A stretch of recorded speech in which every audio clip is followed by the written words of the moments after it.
Shut up and sit down.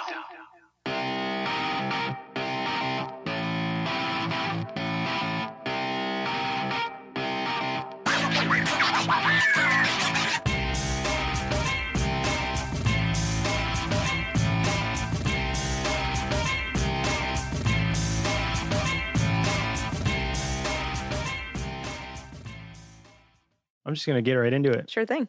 Perri Nemiroff. How you doing? I'm doing pretty well. Sorry, I'm looking at the levels right now. Thank you for doing this. Thank you for letting me come to the Collider studio and I'm so happy to be here. Yeah, I'm thrilled to do this right now. I bet you anything Cobster finds out about this though and gets really mad because I haven't been on his show yet. Yeah. And I canceled on him once. The Wanger show? Yeah. Why'd you cancel? I canceled. It was legit work reasons. I was supposed to go over there right after we were done with our regular Collider day, and things came up where I couldn't leave yet. Oh, okay. I remember that day, but I thought it was my fault, or he made it seem like it was my fault. Your fault? Because there was something in my apartment where like the plumber was getting rid of the shower valve or something, but I couldn't make it at his place until like 6 or 7. So it was definitely not your fault. Oh, it was your fault? I wasn't even aware of that. It was totally my fault. What did you just had to be here at Collider? Yeah, we just, we typically wrap up at 6 o'clock on average, but there are some days where shoots take longer, prep for the next day takes longer, and or I just want to hang around and work on behind the scenes.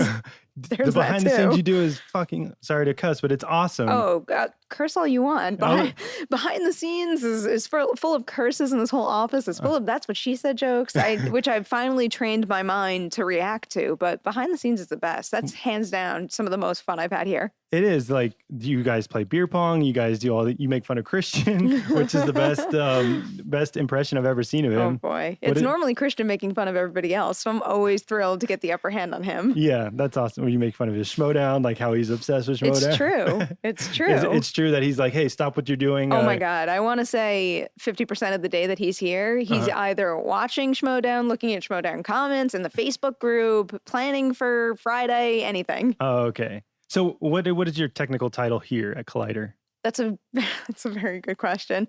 My previous title was content development editor, and I think that's still what exists. It's definitely in my email signature, and it's on the collider.com website, but I don't think that's my title anymore. What's your title now? I'm something along the lines of a programming producer. I think that's kind of what we've settled on. Are you like producing programs? Yeah. Oh, okay. Yeah, like the behind the scenes stuff or other stuff?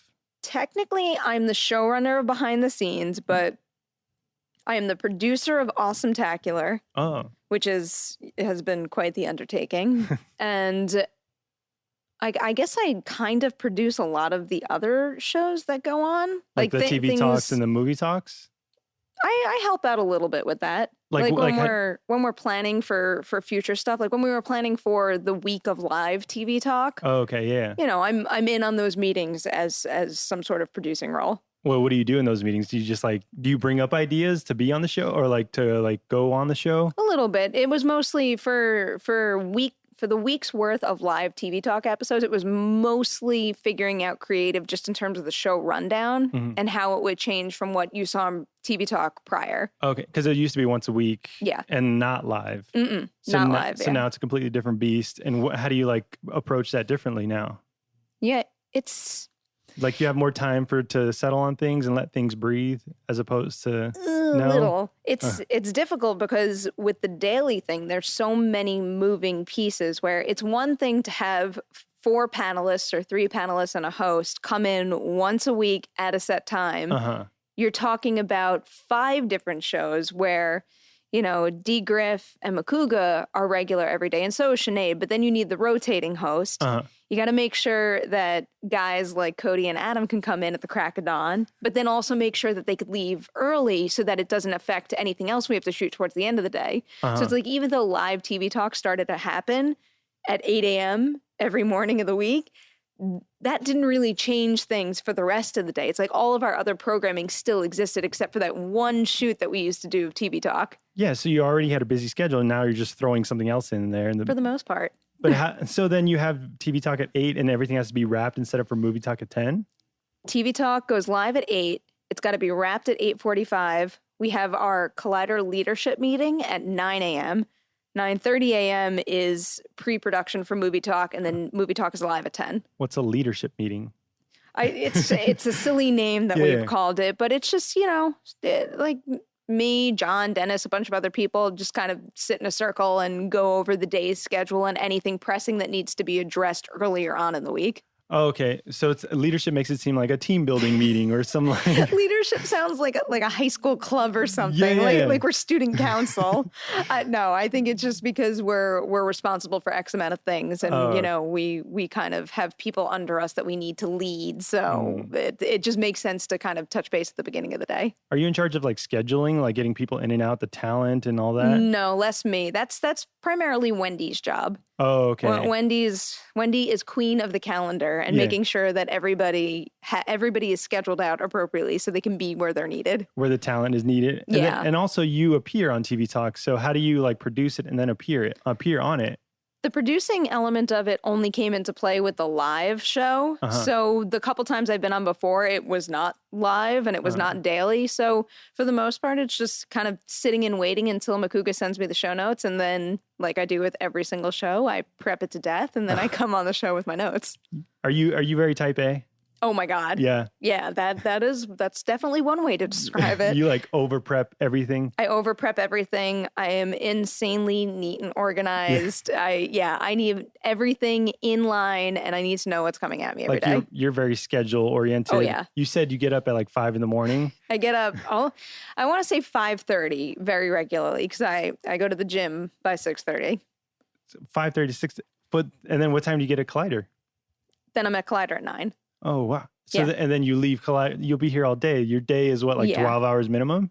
Yeah, probably. I wake up at 5:30 and I'm probably like in bed or watching a movie by 10. Oh, okay. Oh, you said you went to bed early. That's I'm like I'm like a little old lady. I like to go to bed ASAP. But 10 o'clock isn't early to me. I thought you were saying like 8. Maybe. Oh my God, no. As much as I should go to bed at that hour, I don't think I could ever fall asleep when it was light out. I mean, it's getting dark at 8 or it is pretty much dark at 8, but I don't think I could do that just because of my own head. What do you mean your own head?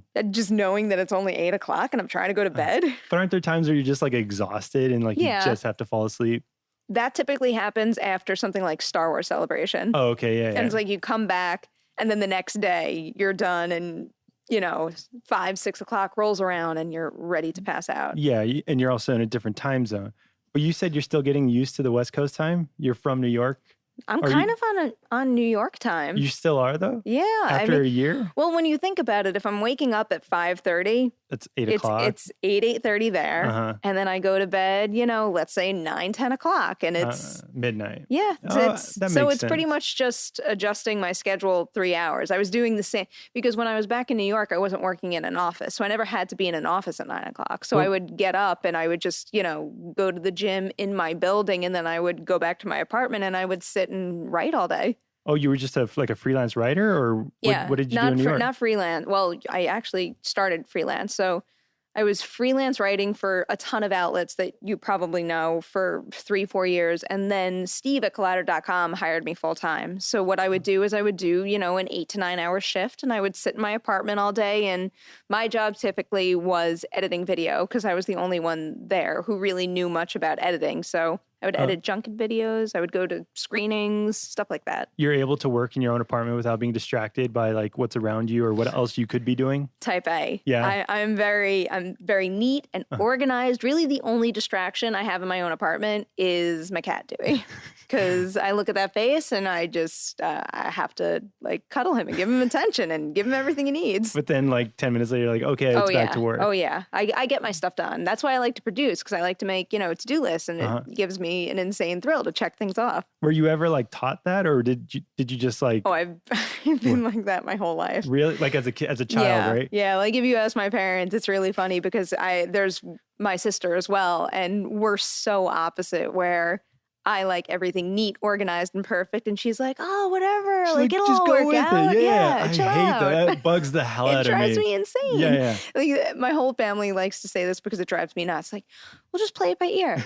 Like, no, we will not play it by ear or we won't get enough done or we won't be on time for something. I need to know when I'm going to get there, what I'm going to do at this time, and when I'm going to leave. Exactly. Like that's how you get everything out of like what you're doing. It's true. That's how I like to operate. How much older or younger is your sister? She's like 2.5, 3 years younger than me. Oh, okay. But she's way different. Is she like I don't want to say like as bright as you or as smart as you? She's very bright. Yeah. We lived together for a very long time, and we were very different for a very long time. And then probably like a year after she moved in with me in Manhattan, all of a sudden we kind of, she was an extreme one way, I was an extreme the other way, and we kind of balanced out a little. And now we're very much on the same page, which is a little weird. Yeah. What do you mean? Why is it weird? We just everyone used to think that we were so different. We used to behave very, very different. But did you guys get along all the time? We bickered. Yeah. Yeah, we fight a little. We still do a little bit. Like certain things that she'll do will annoy me and vice versa. Like what? Like she'll be messy or something? She was definitely messier. I am a neat freak. I am my mother's daughter, and I am a neat freak. And she not so much, but she's actually getting married in November. And since moving in with her fiance, I love going over there and seeing her, like wipe down their dinner table or just be super neat and clean, which she never used to do with me. Probably because I used to clean up after her. Yeah, that's the thing. Like, you have to, like, if she didn't do the dishes, you wouldn't just let it go. You would just do it, and then she would get used to it. This is all going to come out on the Collider Behind the Scenes episode this week, but there are no dishes in our apartment. What do you mean there's no dishes? We're terrible to the environment. There's paper and plastic everywhere. Why? Because I never grew up cooking or anything. I can't hide this anymore because everybody now knows that I make my eggs in the microwave. Yeah, that's what Christian told me. You can't scramble eggs. I can scramble eggs. I used to in Manhattan. I used to have a pan, and every once in a while I would do that. But the eggs would stick to the pan, and then I got to clean the pan. I just want to sit down, eat, and then throw the paper bowl away. But you're still cooking. Oh no, I'm not cooking anymore. What do you eat then? I order stuff, and I go and I pick it up, and every day. Almost, just about every day. Doesn't it just like rack up money? It's like you're eating out $15 a meal. It does, depending on where you go. If I ate Wood Ranch for lunch and dinner every day, like I would like to do, I would probably spend all my money on food. But I also use this really cool meal service where, like, how people use Blue Apron? Yeah. And the box comes and you got to put all this complicated stuff together and make it as pretty as the packaging. Yeah. The meal service I use just drops off 4 microwavable meals once a week. So... that helps me a little. Is it that Naked LA one that Makuga was talking about? The one that I'm doing is called NutriFit. Oh, okay. Oh, I've heard about that one. Yeah, and it's good. And you could pick, and normally I like to eat the same. I find something I like, and I will eat it every single day of the week. So the NutriFit thing forces me to eat like a normal person and have variety in my diet. Oh, okay. So it's giving you variety. I thought you meant you chose one thing at NutriFit. I could, the way the system works, I could choose one thing, and I tend to repeat certain meals. But before I started using that, I could really go to Wood Ranch every single day for lunch and get a barbecue chopped salad with salmon. Okay. And every day. So it's mildly healthy. It's healthy. I'm a pretty healthy eater. Yeah. It's just that salad costs like $17. $17 just for lunch? Yeah. And what sucks is that I noticed this recently. I think they changed their salmon. Like, I don't know if it's where they bought it from or how they cut it or something. I swear to God, the salmon is like half the size now. How do you notice that? I could see it. You just see that like, it's smaller? Yeah. Do you say anything to the guy? I feel funny. I don't want to make a problem. You seem like you would be confronting the guy like, hey, this is smaller. I am type A, and I like to get what I pay for most of the time, but I can also be a little bit of a sucker. What do you mean? I don't want to piss anyone off so you're non-confrontational? Be a problem. I don't like to be confrontational, no. Do you think you get pushed around? It depends what we're talking about. Sometimes. With sometimes. Or like at work or something, like, hey, like you're trying to get an idea across and someone's just like, no, like. At work? No, not at work. At work, if there was something that I really believed in, I feel comfortable enough with those guys to actually stand up for myself. But I also trust all of them a lot. That's so true. If someone said it should be this way, I'd probably be like, okay, I get it. That's true. It's the team that you're with that you trust. It's not just I don't let anyone push me around with my opinions on movies, though. Like what? Like won't happen. What's like your most unpopular opinion? Well, the thing that I get now all the time is any review I do, there's always a comment on the new review that says, oh, like, I don't trust her. She gave Power Rangers an 8.7. You know what? I stand by that 8.7. I love that movie. Really? Because when we did that review and everyone was saying, oh, that was a crazy high score for a super silly movie, I got very self-conscious about it. Also because I got to go to the premiere with Cobster, and sometimes, the hype in the theater can get to your head and I won't trust myself. But then I went back and I saw it again and I made sure, like, look around, make sure this really deserves that score. And it's freaking awesome.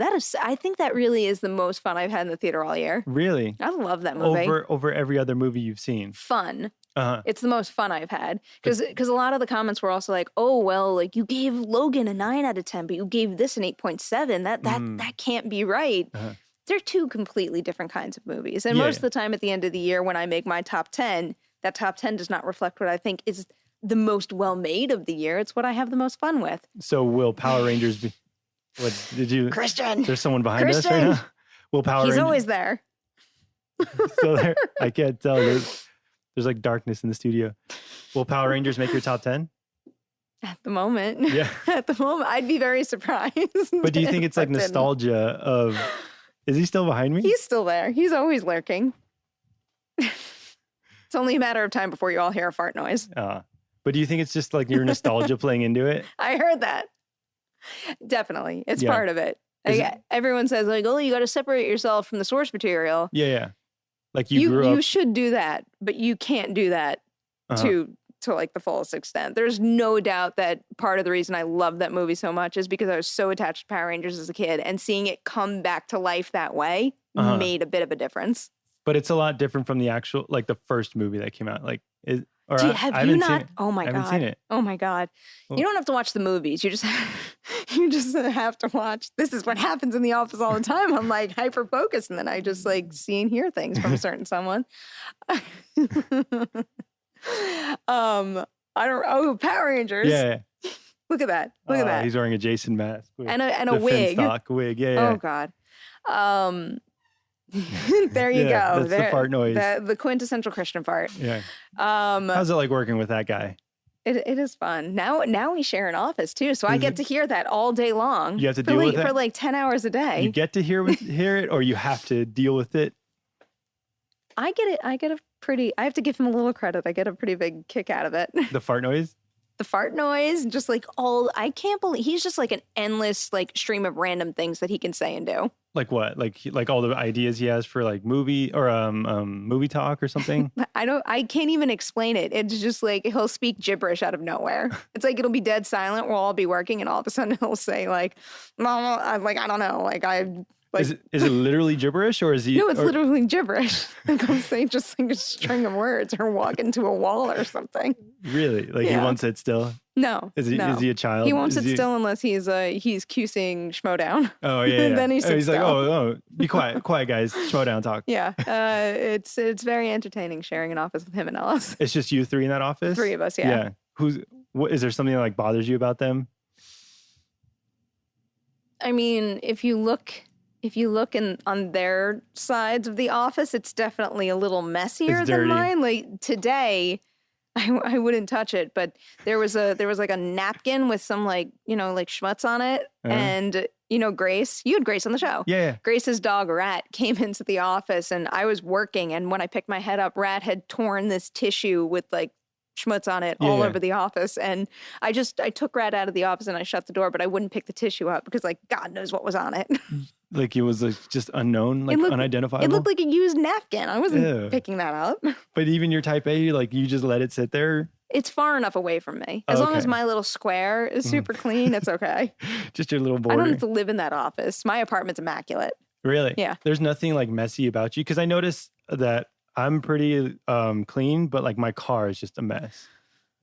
That's a good question. I don't think anything I have. All right, I have one thing right now, and it's driving me insane. So I moved here almost exactly a year ago. I lived in the same apartment for something like 6 months, and then someone moved in above me and was insanely noisy, and there was arguing to be had. And finally, I moved apartments. But I moved apartments in the same complex. So my original apartment was facing one way, the balcony area.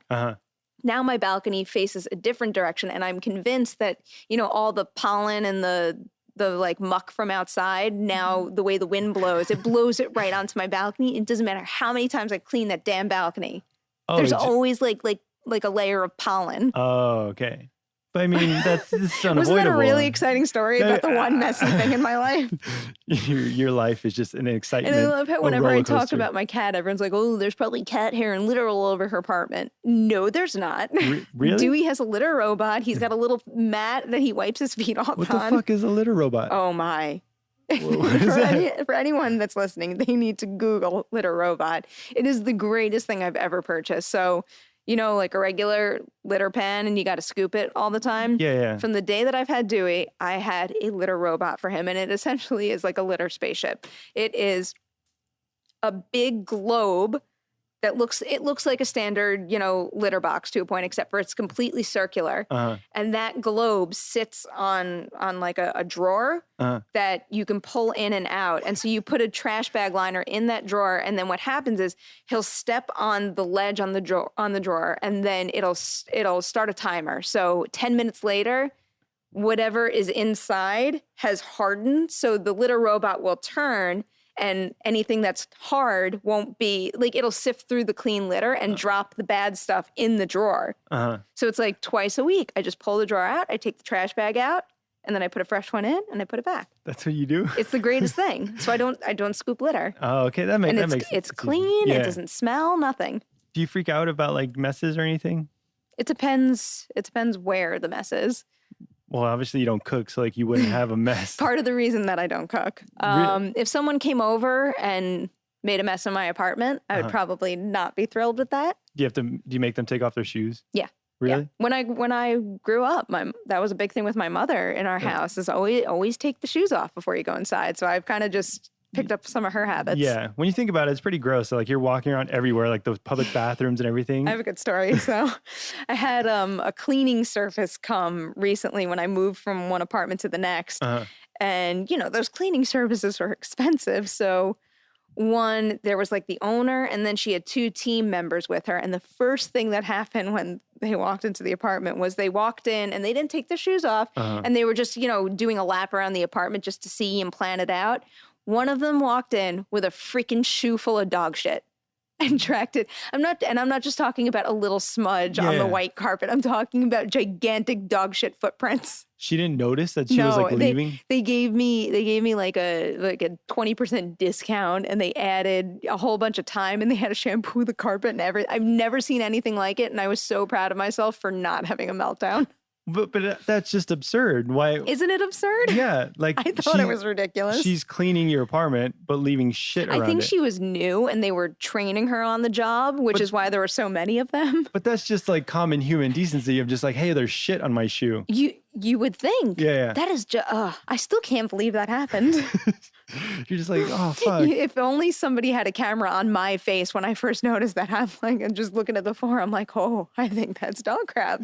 See, but you didn't say anything like, hey, oh, no, like I said something. I'm like, excuse me. And then they, you know, at the end of the cleaning service, they went out and got whatever material they need to shampoo the carpet and then dry the carpet. It was like a whole big production, though. Oh, okay. But they still charged you for that? They charged me for the cleaning, but I got a major discount. And the carpet cleaning at the end was kind of an added bonus. Oh, okay. So I really got my whole carpet shampooed for free. Oh, I guess that makes sense. You win at the end. Yeah, I guess.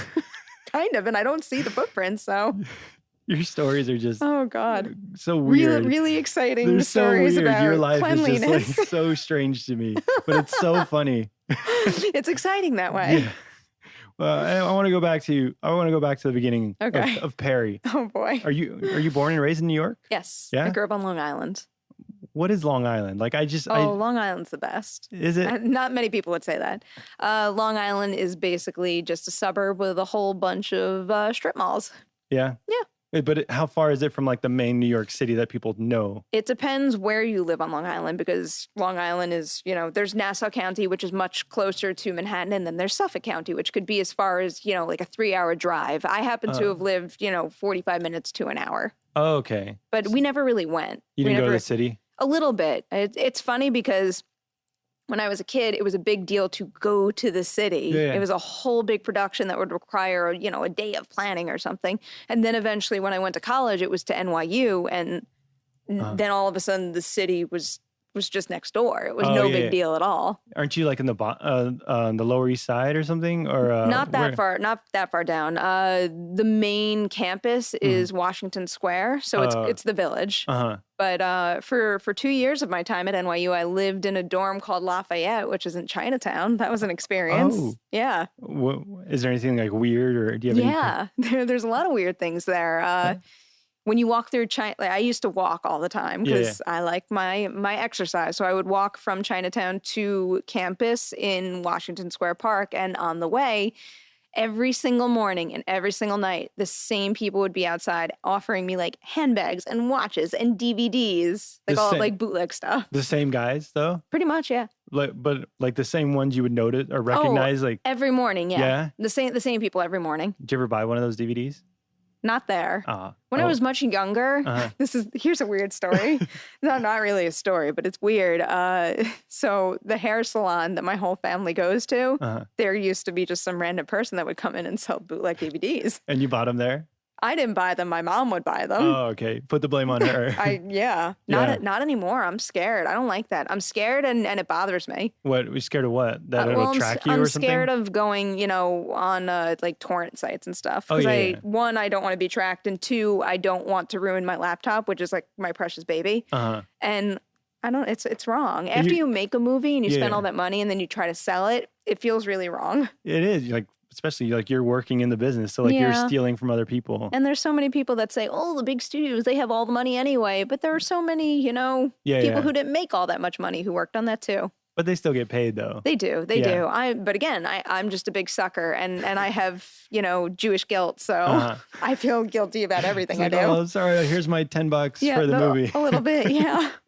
So growing up, it was just you and your sister? Yes. And then did you go to NYU for film? I went to NYU for journalism. I should have gone for film. Yeah. I probably would have gotten a head start. But I tried to go for journalism and then a minor in cinema studies. But for one reason or another, they didn't let me do that. So. But so did you get in right out of high school? Yeah. Right out of high school. Yeah. Did you know in high school that you wanted to be like a journalism major? I knew I wanted to be in journalism since I was like 9 or 10.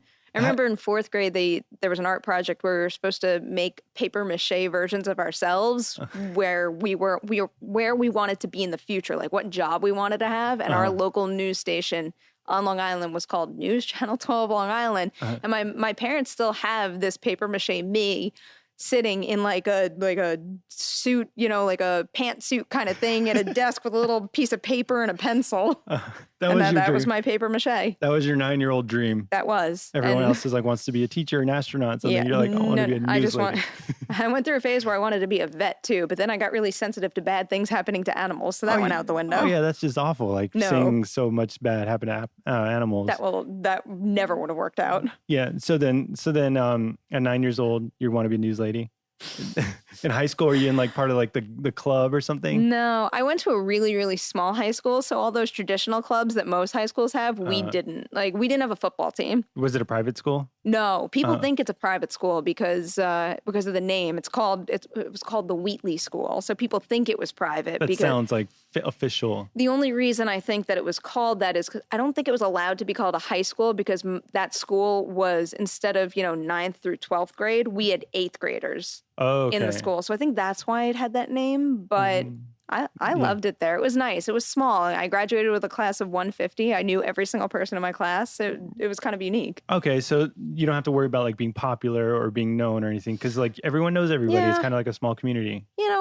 We had cliques and stuff, I guess, but most of those like high school stereotype scenarios that you see in movies and the idea of bullying is weird to me because we never had that, or we didn't have it to such an extent that I was very aware of it. So when I see in movies and I hear these crazy stories online about kids bullying other kids, I'm like, what's wrong with those kids? Why does that happen? Like you never saw fights or anything break out? No. Nothing? I don't think I ever saw a fight in all of my time. Everyone was just like school. Happy town, like high school. I wouldn't say happy town, but I guess, there was like, shady girl drama every once in a while. Like typical high school stuff? No, nobody really nobody really did too much that was bad. I mean, a couple people I could think of got suspended for, just silly pranks or something, but nothing extreme. Nothing like drugs or getting into the school or like. I have a good story. I want to get through all your stories. So 8th grade, I'm super nervous. It was my first day of 8th grade. So it was my first day technically in the high school. Yeah. And 8th grade was right around when we were 13 years old. So that's when everybody was getting bar and bat mitzvahed. And have you ever been to a bar or bat mitzvah? No. Well, what happens is like you go and you party and everything, but a lot of the girls, you make something for the person that's being bat mitzvahed, whether it's like a collage or have you ever made a memory bottle where you take crayons and you melt it on something and it's all pretty? All right, whatever. There's like all these artsy-fartsy things you can make. And the thing that I decided to make someone was I would take an empty Absolute bottle and I would scratch off vodka and I wrote like the girl's name on it. I think it might have been like an Ashley or something. You wrote Absolute Ashley? Absolute Ashley. And like it had like little flowers and stars all over the bottle and on the back of the bottle, I wrote her a little message like, Ashley, congratulations on your bat mitzvah. Love always, Perri. So anyway, she had her bat mitzvah that weekend and it was the first day of school and I forgot to bring her the bottle. So I'm like, I'll just give it to her in school. So I gave it to her in school. And what does she do? But she leaves the freaking vodka bottle that said my name on it in the cafeteria. So I'm in my like 3rd period class and I get called into the principal's office and he's trying to suspend me for bringing a bottle of Absolute to school. Was it a full bottle though? No, it was empty. It was empty, there right? was nothing in it. But he tried to get me suspended for just bringing an empty bottle of vodka. And my dad flipped the fuck out. Am I allowed to curse on this? Yeah, do whatever. He flipped out. No, not at me. Or at the teacher. Yeah, okay. my parents are really chill and cool and they were very lenient with me growing up. But he was furious that the principal, like it was a bat mitzvah gift that said like happy bat mitzvah on it. And he tried to get me suspended day one. But did you know that it was a bad thing? Like, did you know like, alcohol is bad or? I mean, I knew drinking was bad, but that also wasn't really ever like at that age, we weren't really drinking. So you were just like, what's the big deal? It's just an empty bottle. Like it doesn't matter that it's alcohol. It was kind of like a novelty. And at the time I used to think that, certain bottles were cool looking, I guess. So that's why, why did it have to be a vodka bottle? Well, actually, this was also a very big thing the year before. Did you ever hear of girls collecting milk ads and Absolute ads? I feel like you're like so completely opposite of me. That was a very hot thing to do when I was in middle school, where you'd get a binder with those plastic sleeves, and you would find milk and Absolute ads. Like the milk ads would feature, all these famous people. You mean the got milk with the mustache, the milk? Okay, I knew of those. I wasn't collecting those. There was that, and there was the Absolute ads, and it was like Absolute. I don't know. Like Absolute New York, Absolute TV, and each one would be a theme type thing. So it was a big deal if you found like a really hard to find ad and people would swap them and everything. Really? Yeah. Was it like a form of currency? Like, hey, I'll swap you this. I mean, I wouldn't go as far to call it currency, but it did. It was a popular thing to do. And if you had a cool collection, I guarantee you I could even like go home to my parents' house and find these binders somewhere. But that's why I liked Absolute bottles. Okay, so that's the connection to like why it became. Okay, so was that like that was the first time you got in like serious trouble, or you didn't even get in serious trouble? I didn't end up getting in serious trouble because, Papa Nems walked into that office and he's like, "What's wrong with you?" But I don't think I ever got in trouble after that. I'm trying to think of maybe like one of the worst things I did. You seem like too good of a student. Like you wouldn't dare like break the rules or do anything. I guess I broke some rules. Not really. Did you go to class every day? I did I went to class pretty much every day. Towards the end, I started to flake on the first class because the first class was band, and I loved band to death. But at the end, you just don't want to wake up at a certain hour. Yeah. So that was the end of that. And it's your last year. I could also get away with it at that point. I was very close with certain teachers, so if I didn't show up, they weren't going to do anything. You were the teacher's friends? Kind of. I was also in a weird program in high school. It was called, so you have normal English class, but instead of that, we had something called SWS, School Within a School. And it was supposed to be like a mock college environment. So instead of 1 period a day, it would be 3. And you would take Monday, Thursday, Tuesday, Friday classes, and they would encourage you to call the teachers by their first name.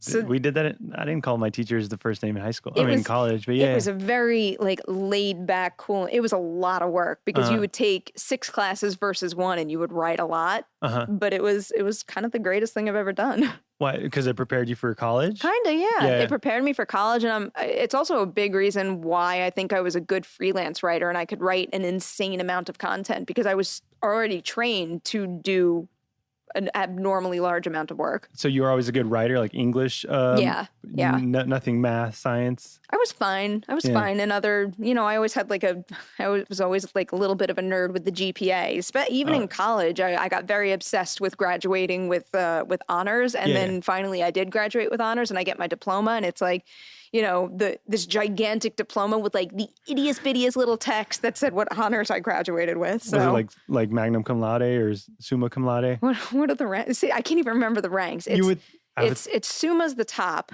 then magna, then just cum laude. Oh, okay. I was the middle one. You were just middle. I was the middle one. So you were just like you were smart, but like fine smart. Like you weren't. I wasn't like genius, abnormal level, getting, like insane scholarships and all that stuff. That wasn't you like doing all like after school activities, like getting all extra credit, doing all that was you? I had that. Yeah. I did every after school activity. Top priority was definitely sports though. Every single day after school, I had a sport to go to. What did you play? Soccer? Everything. Played soccer. In high school, it was soccer for fall, basketball, winter, and then I switched in spring. I started softball, and then I went to lacrosse. Wow. You're I busy loved with it. everything. Oh, I was always busy, and I'm still like that now. I have like a bajillion things to do all the time. That's why I'm shocked you're doing this. Like, you're just like so busy. I'm like, I got Perri on. This is, it's so nice to just like chill and sit and talk. Because otherwise, if I wasn't here, I probably either would go to the gym or I would be sitting on my couch and watching something, but particularly for, I don't know, movie talk tomorrow or... Oh, you would have to, you would watch a movie in preparation for it? That's just how no, not really, but that's just how my brain works. It's like I sit there and I do watch things for fun, but it's hard to watch things without thinking of, how will this help me down the line? And especially now with Schmodown, which has created quite the problem for me because I'm not very good at it and I know it, but I want to be. I'm not a good loser. But didn't you, or you didn't beat I Miss did Movies, not, no. But you almost did, right? I was doing well for a while. I think we went into round 3 tied and then I freaking swung and missed. I just got very frazzled. What were the questions that you missed? Do you remember? The first question I was not going to get no matter what. I remember what it was. It was, what's the name of Daniel Day-Lewis's character in Gangs of New York? Oh, Bill the Butcher. Which I've only seen once. But you don't remember Bill the Butcher? Had you reversed it and you said to me who played Bill the Butcher in Gangs of New York, I probably would have gotten that. Yeah. Then what I did was, which is totally my own fault, is I think what happened was the questions stuck with me because I got it wrong. And I kind of tuned out. I leaned back and they announced the category and the category was classics. And I'm like, oh, thank God that's not me. And then they're asking the question and then someone's like, that's your question. That did happen, right? That's in the show, right? Where you're like, oh, that's for me? I won't watch that. Oh, you haven't watched it back? I haven't watched it. I'm petrified to watch it back. But I got really frazzled and it just figures that, because I do maintain that, okay, studying is one thing, but if you study, what are the odds of something coming up on the show that you've studied? I'd rather just study by watching a movie and enjoying it and maybe thinking about it in a different way. So it just figures that the question that came up next happened to have been something that I watched because of Schmodown. It was on the waterfront and I watched it because that match that I had with Jonathan against ETC, where there was that error with the amount of questions, and we got like an extra question off to the side. Oh yeah, the easy question. So it was an On the Waterfront question, and I walked away thinking, oh, you know what? I haven't watched On the Waterfront in 5-6 years. I should put that on. So you watched it? So I watched it, and then sure enough, it comes up in my match, and I can't think of Marlon Brando. You didn't know his name? No. They asked who played, I don't know his character's name, but... No, they asked, I think it was just simply who starred in it. And you couldn't think And I Brando. sat there and I'm like, because sometimes when you're sitting up there and if your mind just goes down the wrong path, there's no recovering from it, which is also what happened in the free-for-all with the psycho question. It's just... if like, especially movie taglines, if you don't think of something right off the bat, it is so easy to veer far off course. Yeah. And then you think you're like, okay, it's S. Something starts with an S. S. No, it's Brando. Well, that's what I tend to do is I'll do the alphabet thing. Yeah. But you only have so long to answer the question. And then that last question, the 5-pointer, there wasn't a shot in hell I was getting that. What was that one? It was something about down Periscope, like who walks the plank in that movie, or I don't know, something like that. Those are the classics, like no one really knows. Yeah, but it sucked. I don't like losing. But you just hate losing. I hate losing. I'm not a sore loser. I'm not a sore loser. And I will always admit when, I should have lost. And she played a good game. I should have lost. But you're not going to complain, say, hey, no, this is rigged. Oh my this is God, against no, me. Like, never. You'll take your loss. Also, because I do work on Schmoedown every once in a while, I know for a fact that it's not rigged and it's a very fair game. Yeah. So you don't blame others. You blame yourself. I blame myself. Yeah. I beat myself up over it, which is what I did for a while. You just feel like you failed yourself. I do. Yeah. I do. And you just get really down. And it's so hard because it's like, if it was a sport or something I could train at, I feel like I could get good at it. With Schmoedown, it's just every day I'm thinking of 5 to 10 movies that either I've never seen and probably should have, or I just haven't seen in a while and probably couldn't answer trivia questions for. Yeah, like they ask such random questions like, what was the profession of Will Smith's character in Enemy at the Gates? Even the Scream question I got, it's like I knew that off the top of my head. What was the Scream question? What show does Gale Weathers do? Oh, I don't know the show exactly, like Channel 5 weather. See, that's kind of the mentality I had. And also I wasn't trusting myself at that point. I knew it was Top Story. Oh, okay, yeah. Because they say in the middle, that Top Story chick, and Kenny's got the Top Story jacket on, but there was just this moment where I'm like, oh, did they say the show? Did they say the network? Oh no, I should just do multiple choice or I'm going to lose the point. So did you do multiple choice? I did, and then I got it the second they said it. And you're like, oh, that makes sense. Yeah, right. Yeah, figures. Are you going to do Schmoedown again? I guess so. I'm a very bad loser, but I'm also not a quitter. Okay, so I'm gonna be terrified, and I'll probably lose sleep over it the next time I play. But I will play again. It is fun. Do you like teams better or being individual? I like teams just because I can lean on Jonathan a little, and I think we pair well in terms of what I know and don't know versus what he knows and doesn't know. That's what I would think would be a lot better because like you want to think you know a lot, but then you go to your partner, you're like, oh, he knows much more than I could ever think of. There's also just a very big difference between, the folks that write the questions, where their minds go and where my mind tends to go. What do you mean? And also like what I grew up watching. It's like a lot of the guys, they grew up watching lots of Back to the Future and Indiana Jones, where my 80s. Whole childhood was, Scream, Jurassic Park, Billy Madison, Happy Gilmore. Yeah. You give me questions like those, I'll probably get most of the answers. You give me into maybe not Back to the Future 1, but other ones, then I might not know it. What year were you born? 86. Okay, so you grew up in the 90s. I did. Okay, so like all the 80s movies you wouldn't really get.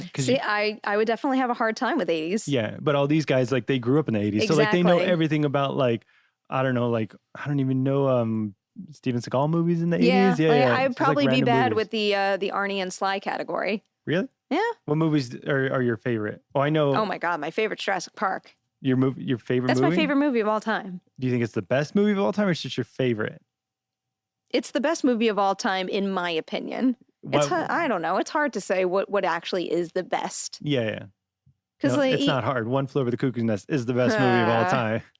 It's not hard in your own mind. Yeah. Like if I'm sitting there, because I know a couple of critics out there who, it's just interesting watching all of my friends and how they score movies. Some people, which is what I do, will just do it based on feeling mostly. It's like, depending on how I walk out of a movie, if I'm moved, if I find it memorable, if I was super entertained, if I had a lot of fun, that will dictate my score. I have one friend who sits there and he's got categories. Oh, like and he'll score it based on, script, performances, and all this stuff, and then kind of average it out at the end. See, that's not fun.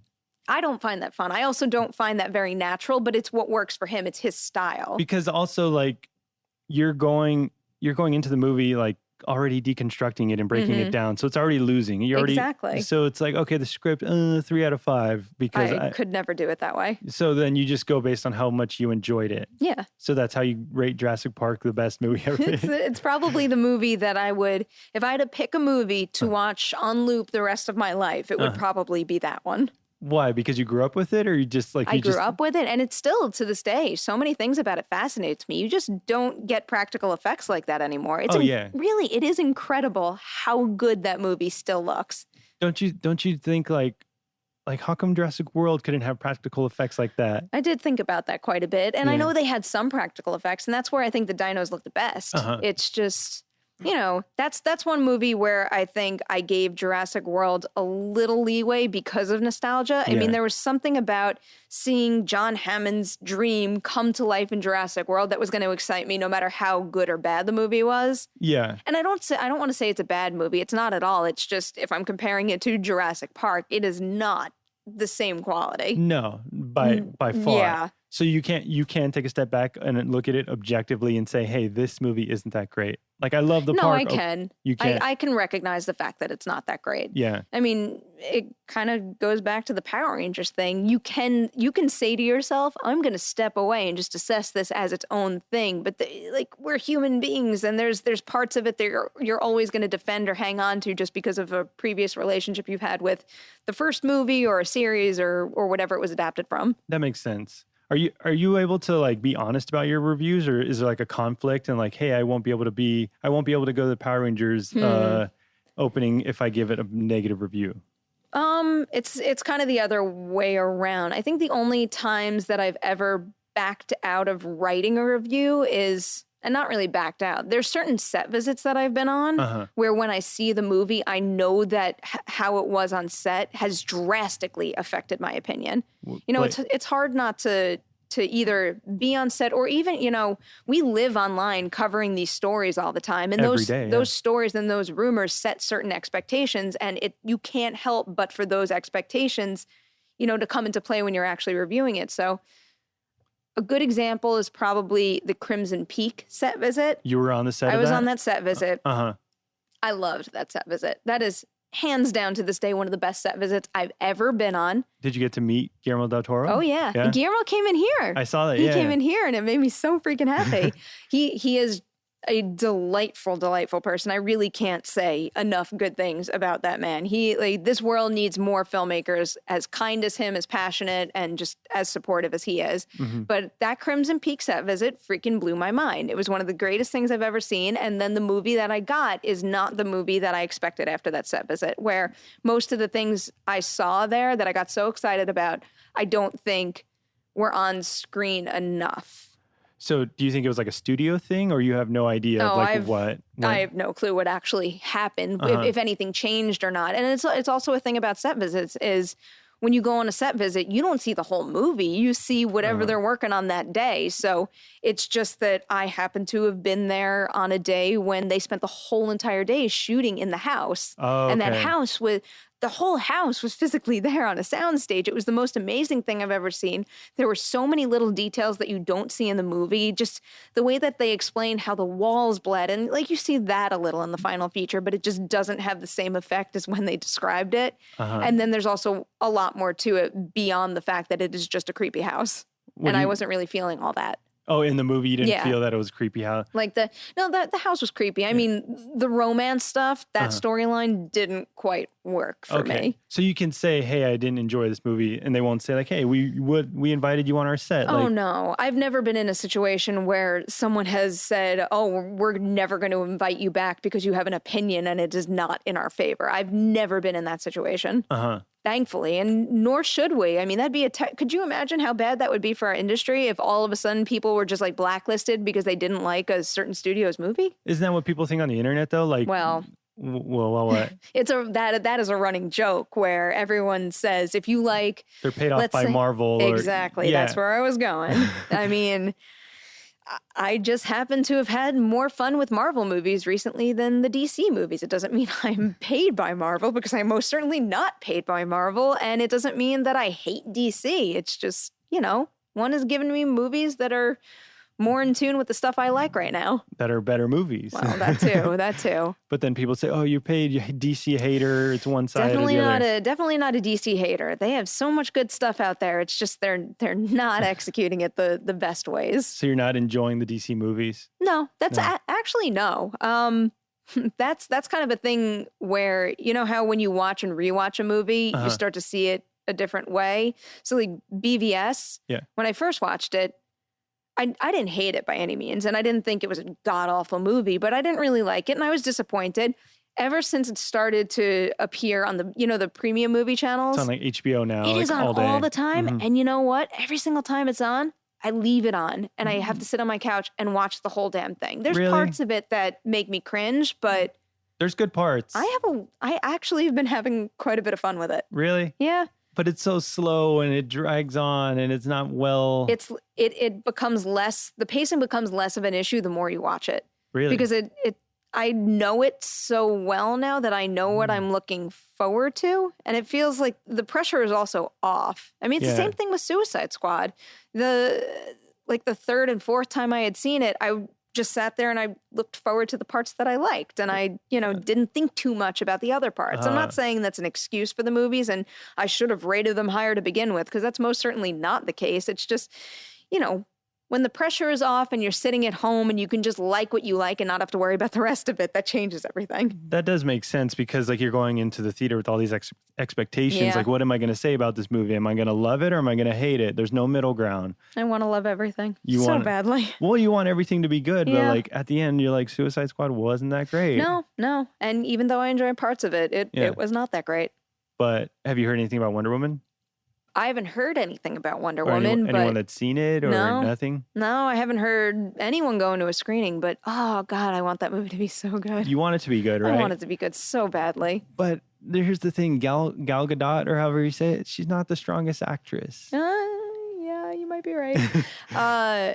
So to have a movie, it was movie brought up centered... on Movie Talk recently because we were covering an extended TV spot, and someone called her performance wooden. And in the TV spot? Yeah, and it might be. Yeah, it's hard to judge. It's really hard to judge when you take one line that was delivered in the context of a trailer, where it's kind of they cut out lines of dialogue to be big moments, and they're positioned that way for a reason. They're taken out of context, and that, to me, kind of leads it to be a little wooden or feel a little funny. Oh, you think because of the editing, it didn't work out of context? I think... I thought that would enhance it. There's one line that I'm thinking of in particular when she's joking with Chris Pine about her name. I haven't seen a TV spot though. It kind of works. She says something like, "I'm Diana, princess of," and he interrupts her and he goes, "Diana Prince." But because it's like a whole bunch of action and then it cuts directly to her saying the line, like there's nothing preceding it. So when she says it, it's just it just like smash cuts to her really quick, and she just spits out a line, and all of a sudden we're looking at that one line with 4 words in it, being like, "Ooh, that's wooden." I can understand why someone might have that reaction, but at the same time, that scene is also part of what I imagine is a much larger conversation. Yeah, that line at least. Yeah, it makes sense. Like without the context, it means nothing. I'm fascinated by trailer editing, though. Really? Yeah, I love it. That's such a weird fascination. Like, what do you mean you're fascinated by it? Like how they can create like this whole marketing thing? Yeah, when a trailer is edited well, it's like I was telling you before, I used to edit a lot of video for Collider.com, and this is a silly and trivial example, but I used to edit a lot of junket interviews. So it, cutting between an A cam and a B cam. But what would happen is you would put 30 seconds of a movie's trailer before the interview starts and at the end. And it's just, have you ever edited something and known that the cut between one thing and the other just like flows well? It's like that excitement when you hit a point where the music in the trailer like perfectly leads into the actual discussion. Oh yeah. It's those kinds of feelings. It's really hard to articulate. Just like anyone could pick up a book and learn how to edit to a degree, but it's like a feeling and a pace and a rhythm and an understanding of tone that some people just naturally have. And when I see that in a trailer, it makes me so freaking happy. Really? What's like a good example of a trailer? One of my favorite trailers recently is the It Comes at Night teaser trailer. It Comes at Night. Is that the A24 movie? The A24 one. And it's the one where almost the entire teaser is moving down that hallway towards the red door, and you're only hearing certain characters talk. I think that was a really smart choice. And one of my favorite trailers of all time is, the movie The Box Trolls. It's animated or Leica. Leica stop did that motion? one. Stop motion, yeah. So Leica released a trailer where it wasn't a traditional trailer in that it started out with, the characters as you would see them on the set. And then slowly hands would come in and they did a time lapse where they would build a set. And then all of a sudden that then transitioned into the actual footage from the film.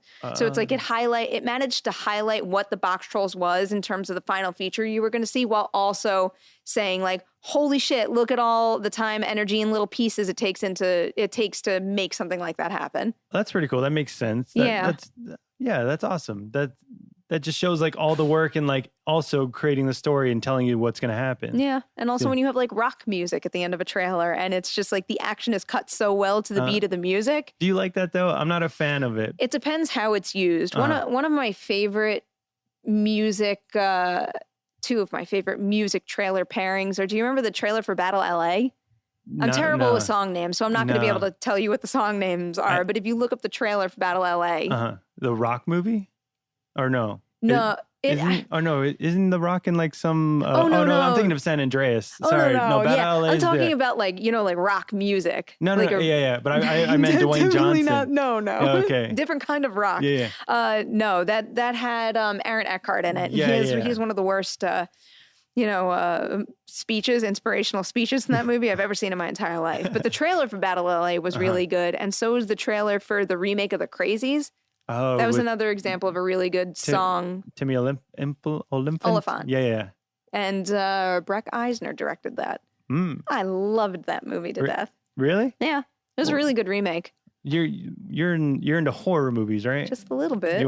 Why is that like a thing for you? Where did that come about? I would probably blame my mother and my grandmother. I was never not allowed to watch something. They showed you on purpose, or they didn't show me on purpose, but I'm definitely a naturally curious person where I want to try and do everything, and I probably, won't stop myself because I'm scared. But that was like a thing when I would sleep over at my grandmother's house. I call her my Nana. When I would sleep over at my Nana's house, we would watch movies before bed, and they tended to be horror movies. They just happened to be horror movies? Yeah, she liked them, so I would watch them with her. What was like one of the first horror movies you saw? Some of the first ones that I can remember watching are the first one I can ever remember watching was not with my Nana. It was Killer Clowns from Outer Space. And I was very, very young when I saw that, like so young that I didn't understand that it was comedy. Oh. So I was scared of that for a little while. You actually were frightened of it? And then I never really had any desire to watch it again. And then I did when I was much older. And I'm like, oh, that's like a funny movie. But you would think like being exposed to that so young, you would just be terrified of horror movies. No. You would think with that, but the ones that came next were Silence of the Lambs, which I remember watching and liking. Poltergeist. I also had a good friend growing up who was also allowed to watch anything, and she definitely gravitated towards horror because we watched a lot of stuff like Poltergeist. I remember going with her and we were very, that's also the time when 90s slashers became a big thing. The Screams and the... My mother took me to see Scream. I definitely remember that. I also remember visiting my grandparents because they had lived in Florida at the time, and I made my poor grandparents take me to see Scream 2 in the theaters twice. And this is on like a 3-4 day trip. So they took me to see that twice. Wait, Scream 2, you were probably like 15 at the time? Scream 1 is 96, so I was 10. Scream 2 was that just a year later? Was it 97? Clearly, I'd be god-awful at movie release dates. I don't think it was much later, though. Oh, so you'd be like 12 or 13. Yeah, I was Scream is my second favorite movie of all time. Really? Well, Scream is a great movie. Oh, Scream is so good. Like what it did for the genre and like everything. It's really good. It was, clearly it was not the first of its kind, but I think it was the first thing in a while that went to such extremes.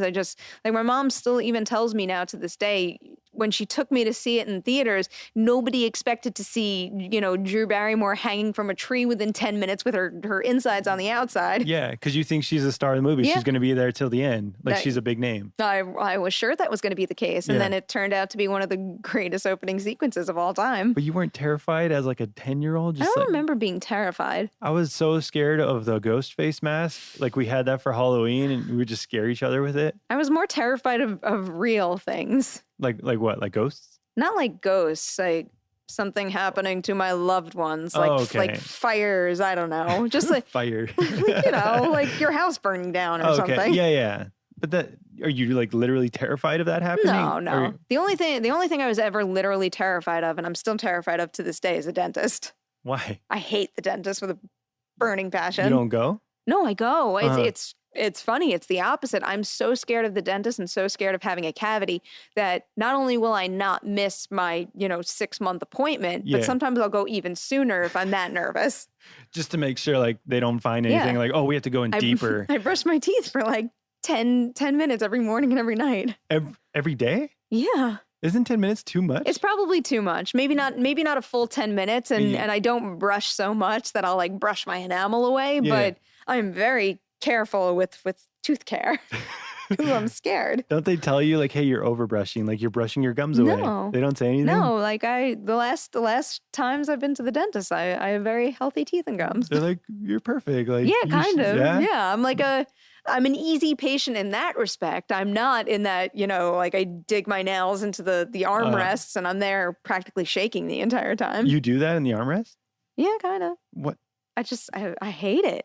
But it's not like painful. If your teeth, it can be painful. If your teeth are clean enough, like they just kind of just like pick at it and then they go over. It's not a pleasant feeling though. Yeah. It creeps me out. It's like, when like you're eating something and you'll get that random like pang of pain in a tooth. I just sit there in the dentist chair waiting for that to happen. Oh, and then when you jump and you're like, oh, yeah, I'm just like on edge the entire time. Ugh. I'm so glad I finally got my wisdom teeth out. And I'll never have to do that again. When did you get them out? It was awful. It was the worst thing ever. How long ago? Must have been like 3-4 years ago. Did you get 4 years ago? All four? All four at once. Yeah. All four at once. Thank God they put me out completely because otherwise that would never have happened. And it was not a fun recovery, but it wasn't bad either. Did they give you like pain pills, like Vicodin? They did. Stuff? And I will never get addicted to pain pills because I've never taken a pain pill in my life. After leaving the oral surgeon, they told me that, X amount of hours later, if you feel anything, you could take a pain pill. Uh-huh. So that time came and I wasn't in, a lot of pain by any means, but I'm like, oh, you know what? I've never taken a pain pill. I have an excuse. I'll take it now. And the rule was, X amount of hours later, if you wanted another one, I'm like, well, this is the last chance. Might as well take one. So I took one. And then in the middle of the night, hours later, I woke up and they did not sit right with me. And I got very, very sick. And, when you have freaking stitches in your mouth and you get sick, there's nothing more horrifying than that. I felt god awful and I will never have a pain pill again. Wait, did you vomit? Yeah, like I got sick from the pills. And then while like you're recovering with everything in your mouth? And nothing happened. Uh-huh. Nothing happened. I was afraid that I was going to end up getting an infection or dry sockets or something. Yeah. I took very, very good care of everything. Surprise, surprise. I took very good care of everything after that incident. You're so neurotic about everything. Oh my God. Quite a few things. Yeah. Like what? You get anxiety about everything? I don't get no, not really anxiety. What? I mean, it's just kind of like a natural part of me. I don't walk around like a nervous wreck all the time. That's what it seems like. You're terrified of anything bad happening or just like everything going wrong. No, not really. No? What are you neurotic about? Probably the only thing that I'm immediately neurotic where someone can tell is probably a situation like the dentist, or if I'm nervous for something like right before the throwdown. People probably noticed that I was really nervous, but even though I'm like a neat freak and super organized, I'll very rarely let other people get affected by that. Oh, okay. You don't let it known. No. And even like when I get frustrated about things, I'll kind of keep it to myself until I go home and can kind of decompress and deal with it myself. Oh, and you also go to the gym, so you like work out, work it off. The working out does help. It's a good way to start the day. Yeah.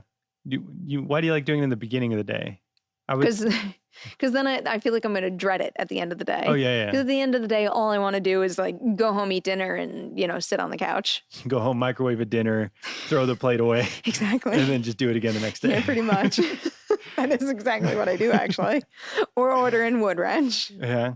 Do you go out at all? Yeah. It's kind of been fun going out in LA versus New York. Just new places. Yeah. The only thing I don't like about going out in LA versus New York is like I was living in Manhattan for a very long time, and that meant, you could walk to a bar and walk home, or you could go on the subway and then have a couple drinks and then go home. Here, it is very difficult with like I have to Uber if I go out at night. And it's like always. $20. It's very expensive. Yeah. I don't like to do that. And I'm never talking about being neurotic about things. I am never drinking and driving, ever. You've never done that before?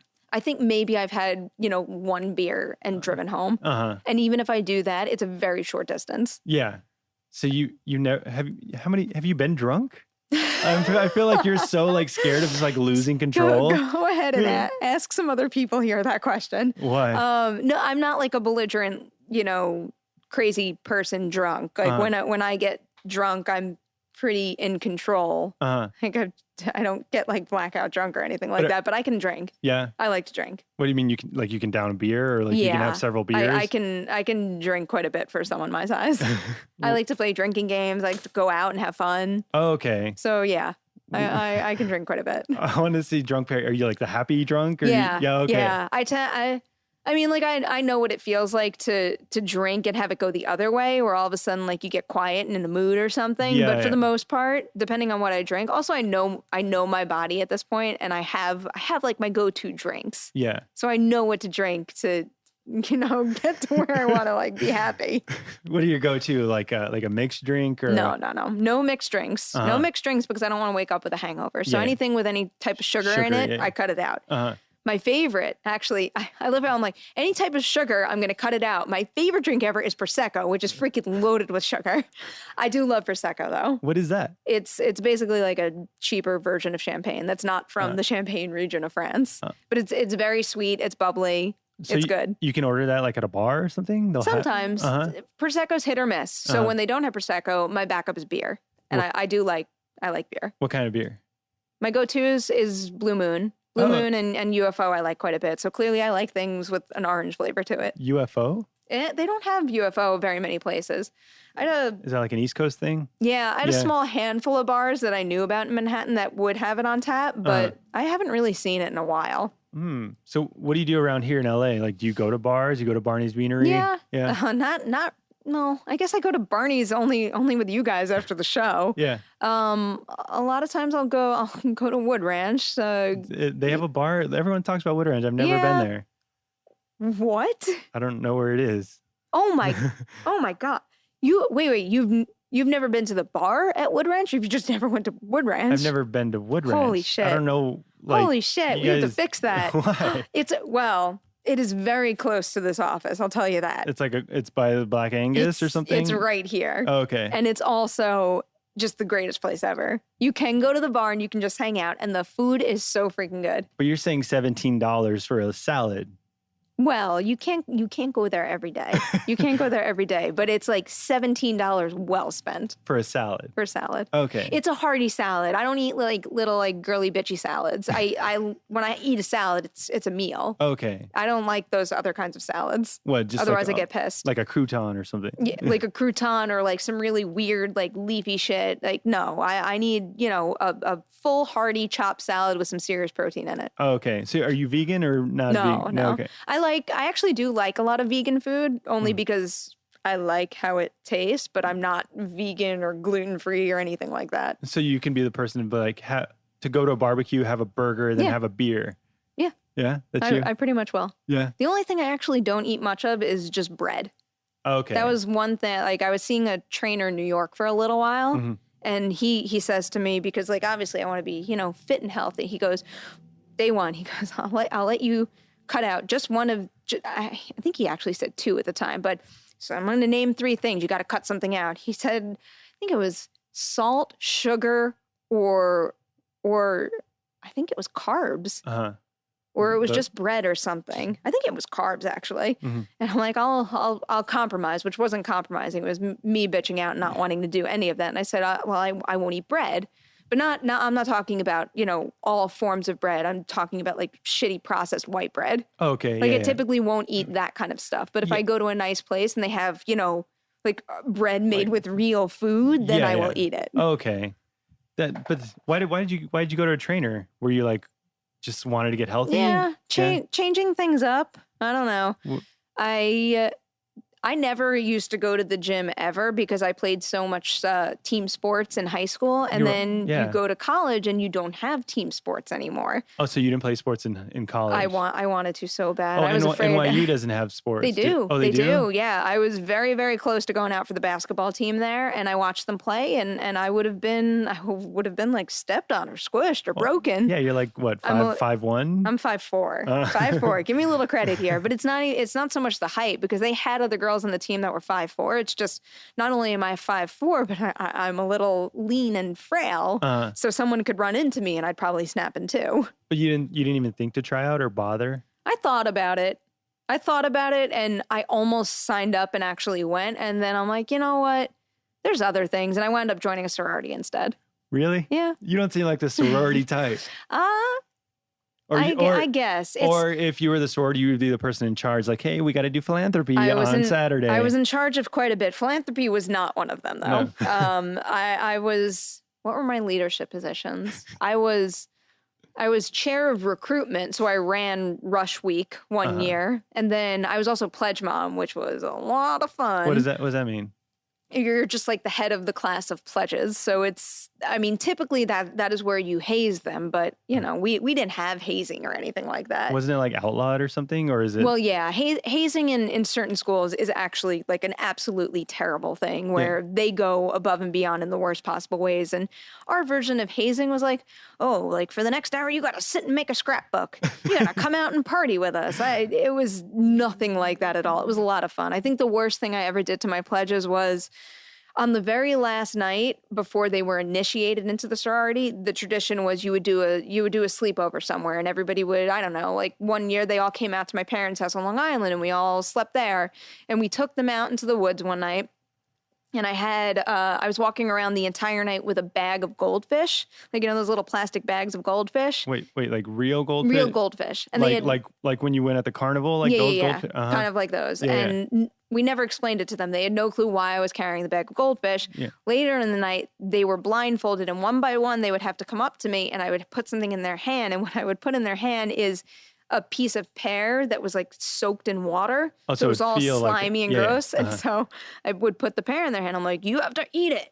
And they all thought that they were eating goldfish, and like some of them cried, and I felt so bad, and it was just like a piece of fruit. But that was the meanest thing I ever did. Yeah. I felt really bad afterwards. Did you tell them like, I'm so sorry, like I didn't mean to do it? It was like if someone cried, I'd be like, no, look, it's not real. That just ruins it though. They're supposed to go through it. I had like the initial moment of either like crying or a couple of them would just like freaking throw the pear in the back of their throat or something. I'm like, wow, you meant business. Yeah.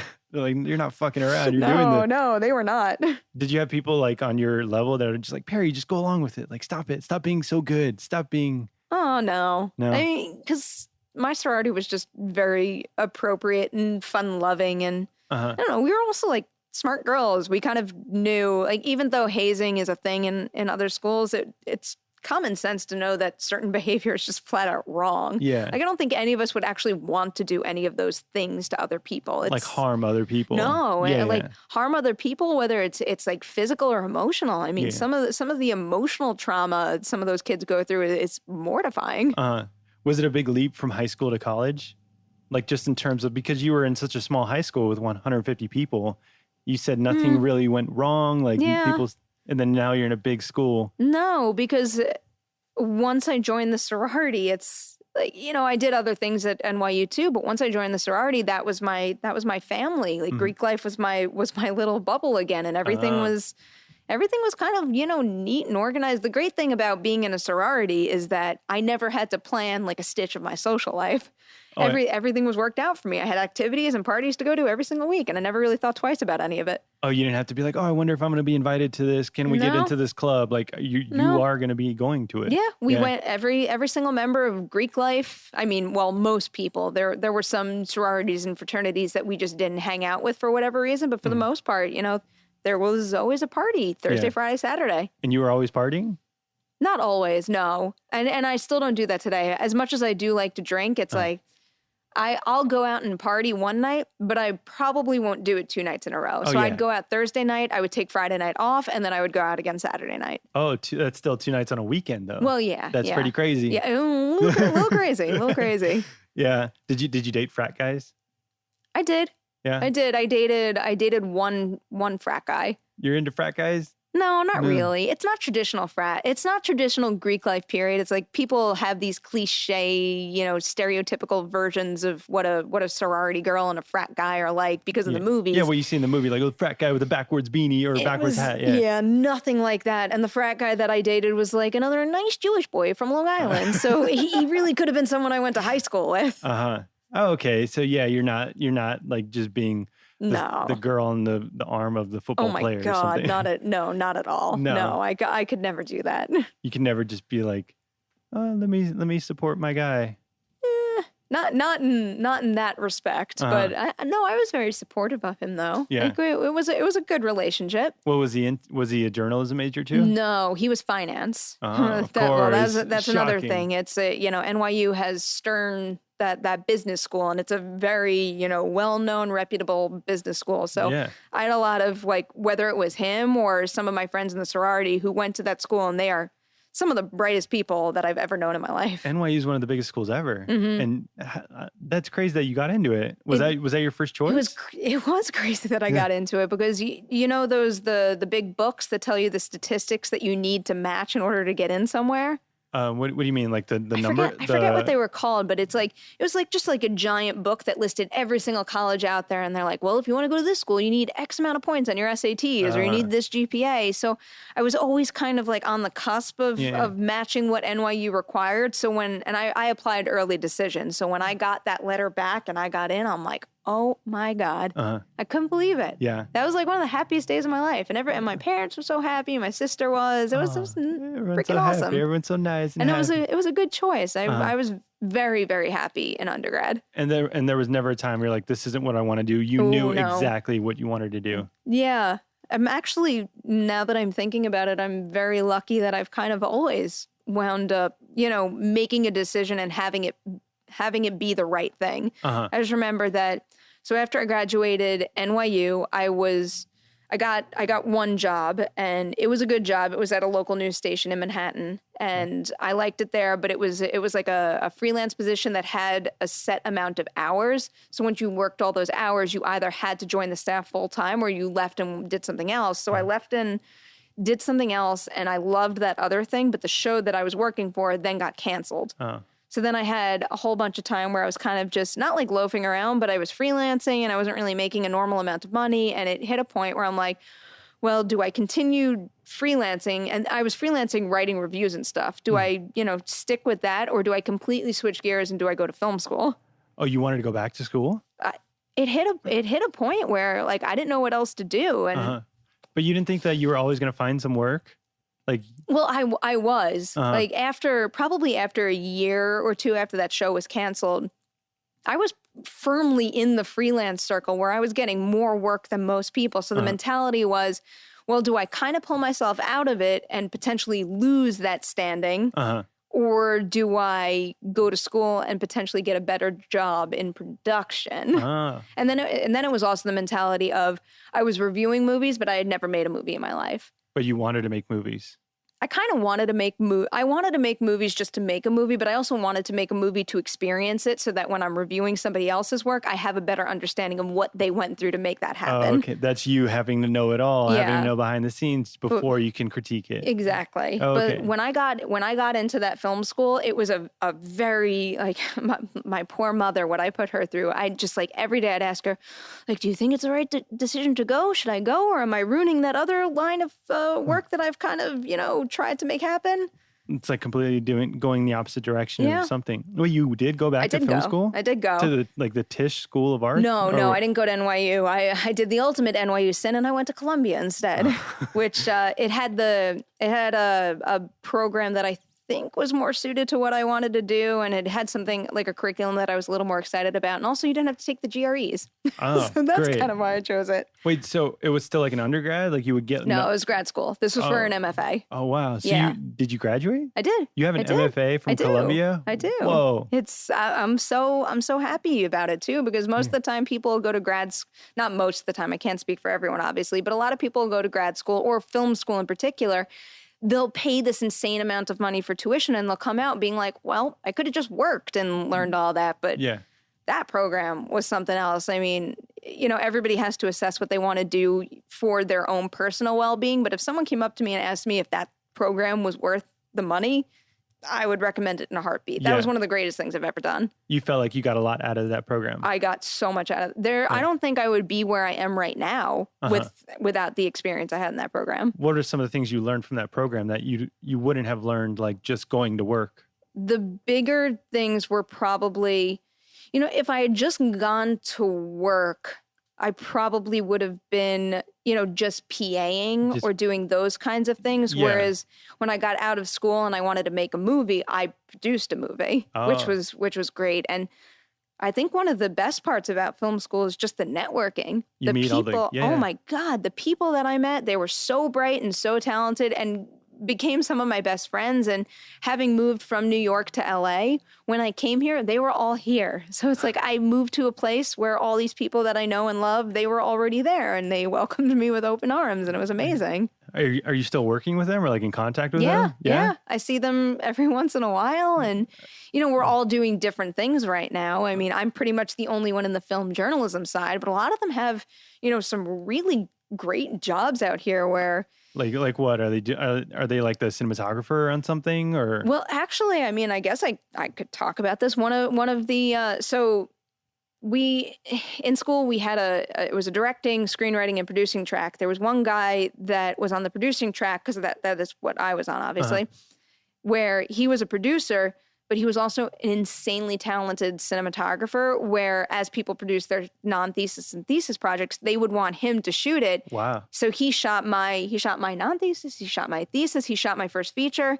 And then when I came out here, I brought him in and he has shot some of the Awesome-tacular sketches. So it's like if you go and look at the La La Land sketch, he was the DP on that. That stuff looked amazing.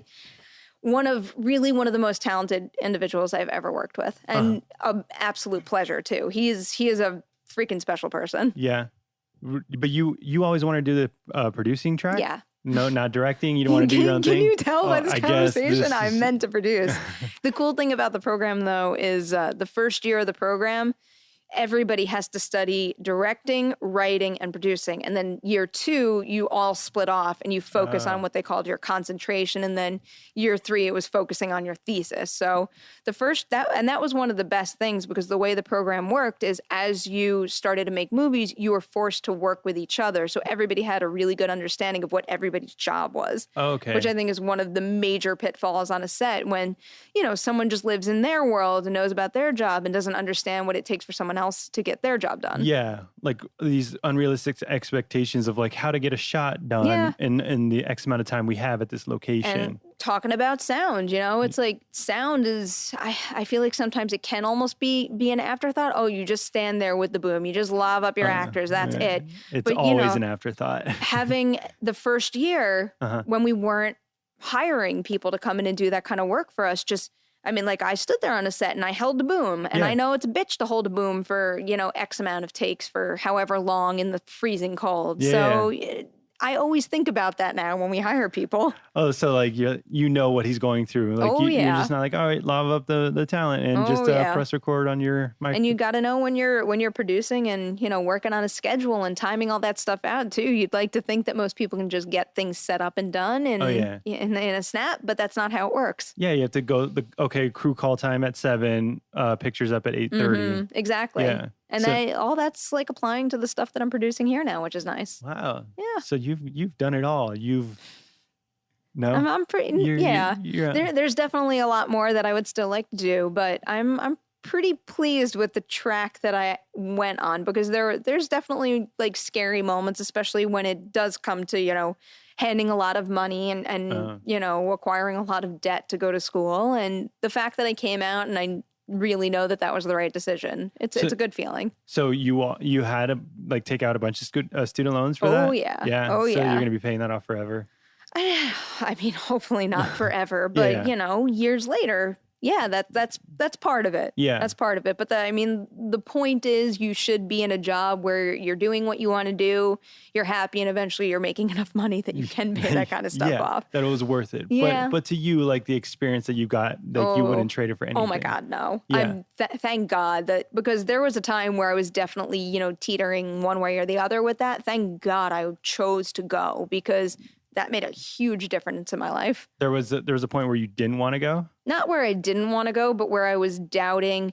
I was afraid that if I wasn't doing the freelance writing full time, then, because, you know, when you're a freelancer, it's, my mentality always, at least, was when I had an editor, if they asked me if I wanted to do something, I always wanted to be available. I always wanted to do it. I always wanted to give it 100%. And I knew that if I was going to school, I wouldn't be able to do that. But what I was doing in grad school is I would basically go to school all day. This is part of the reason why I lived in Times Square. I would go up to Columbia, go to class, and, you know, do my exercises all day. And then I would come back to Times Square, and that's where all the press screenings were. So then I would come back, go straight to a movie, write a review, and then get up and do school the next day. Holy shit. So I had very little free time. Yeah, social life. For 3 years of my life. Well, that's the other good thing about film school and making movies is on set life is inherently social. That's your social life. So, and you know, there's rap parties and stuff. So there's fun to be had, but I was working a lot. How much sleep do you get a night? I'm big into getting 8 hours of sleep. You have to get 8 hours. I try. I don't have to. I can definitely function anywhere from like 6 to 8. And I do pretty well at Comic-Cons and Star Wars Celebration on 4 hours of sleep for a couple nights in a row. But really, yeah, I'm not that bad with it. I was going pretty good at Star Wars Celebration. What, you were losing sleep? What were you guys doing over there? We were sleeping or at least, I mean, I can't speak for some of the other guys, but I was probably sleeping, you know, 4, maybe 5 hours a night there. What'd you guys do at night? You guys went to the local bars over there? I'm trying to think of what we did the first night. So the first night we went to what's the Disneyland, Disney Springs, like the nighttime area. And we all had dinner, and then we kind of just, you know, lurked around and got drinks at particular bars. But by the time we got back, you know, it was like 1, 2 in the morning, and you wake up at, you know, 7, 8 o'clock the next morning. And it was kind of like that every single night. And you're able to function on that. I'm able to function on that for a while. I mean, I'm okay for 4 or 5 days, but when I got home from that trip, it was a couple of nights where I was ready to go to bed at like 8 o'clock. Yeah, you're burnt out. Yeah. But, I mean, I could probably, now that I'm thinking about it, on the feature film I produced, it was a whole month of sleeping like that. And I was okay. I got through the whole thing. We shot it over the course of like 4 weeks. So we shot it for the month of April, and then for the month of May, when I had gotten back from that, it was almost an entire month needed to write my sleep schedule from that. To just make sure you go to bed on time and wake up at the same time? Just to like fix my clock, like my body. Yeah. Because not only was I only sleeping something like maybe 4 to 5 hours a night for a whole month, but we were also shooting a lot of night shoots. So we would work 6 p.m. to 6 a.m. Mm-hmm. So when I got back from that month away, I was just so off where, you know, if 5 o'clock rolled around and I was anywhere near a couch, I'd probably fall asleep. Okay. I want to talk about your feature movie. Oh boy. What? Why? Oh boy. It's just an experience. It was a good experience. How did it come about? You were always on wanted to be a producer for it? Yeah. in our program, people only probably understand what a thesis film is. The way we had to graduate was we had to make 2 non-thesis films and then a thesis film. So a short film called Child Eater was my non-thesis film, and I worked on it, with a buddy. He wrote and directed, and I produced it. And then he was probably, he is my best friend out of the program. And when we both graduated, we're like, all right, that did well. People liked it. Let's make a full feature out of it. And that's what we did as soon as we graduated. Just like that? Oh my God, not just like that. No, but like that's how that's the plan. Like, how did you have the balls to be like, hey, let's make a movie? It was the most mortifying decision we have ever come to. We were hell bent on doing it. We were going to do it eventually, but it was a very scary situation where if you get, a certain percentage of your budget, you can't do it for that amount of money and you need a significant amount more. But if you wait any longer, that other money could then vanish. So we kind of jumped into production with half of our production budget. So you were getting like money from different areas? Kind of, yeah. Like, personal personal, family members and things like that. And then also, there were a couple companies involved. And once we acquired a certain amount of money, we thought that it was kind of like a now or never thing. Oh. And I think it was a now or never situation. So you thought like if you waited like a little bit longer, it wouldn't have happened at all. Yeah, exactly. I was a little panicked about that. But was it the best idea to go in with half the budget? Not always. I think it depends on someone's personal situation because we only went in with half the budget. We were shooting our movie, trying to, have a Kickstarter to make up little bits that we needed, swiping personal credit cards. Wow. It was a lot of money, like begging family members for little bits just to get through the shoot. Eventually we did it and we made enough. And, the movie's out there now and it's nice to, we're finally getting emails about how many copies you sold on, how many copies Redbox bought or how many digital copies people have purchased. Oh, you guys do get like notified with that? Like, hey, we've got a distributor and, So that's the deal you make if it goes like to video on demand, like, hey, I get X amount of dollars for every download or something? Kind of, yeah. I mean, every single distribution deal is different, but the one that we've put together has seemed to serve us well so far. And I'm very thankful that I have the Collider audience because they have been very supportive in terms of just like buying copies and sharing it. And no comment or tweet makes me happier than when someone says, oh, I bought Child Eater on DVD and it was great. Uh-huh. Yeah. Well, how long ago did you make it? We made it. The short film was making the festival rounds in 2013. We shot the feature in April of 2014. Oh, okay. 2014 or 2015? I think it might have been 15. Oh, no, it's 14. It was 14. 2014, and it just came out last month. Oh, wow. Yeah.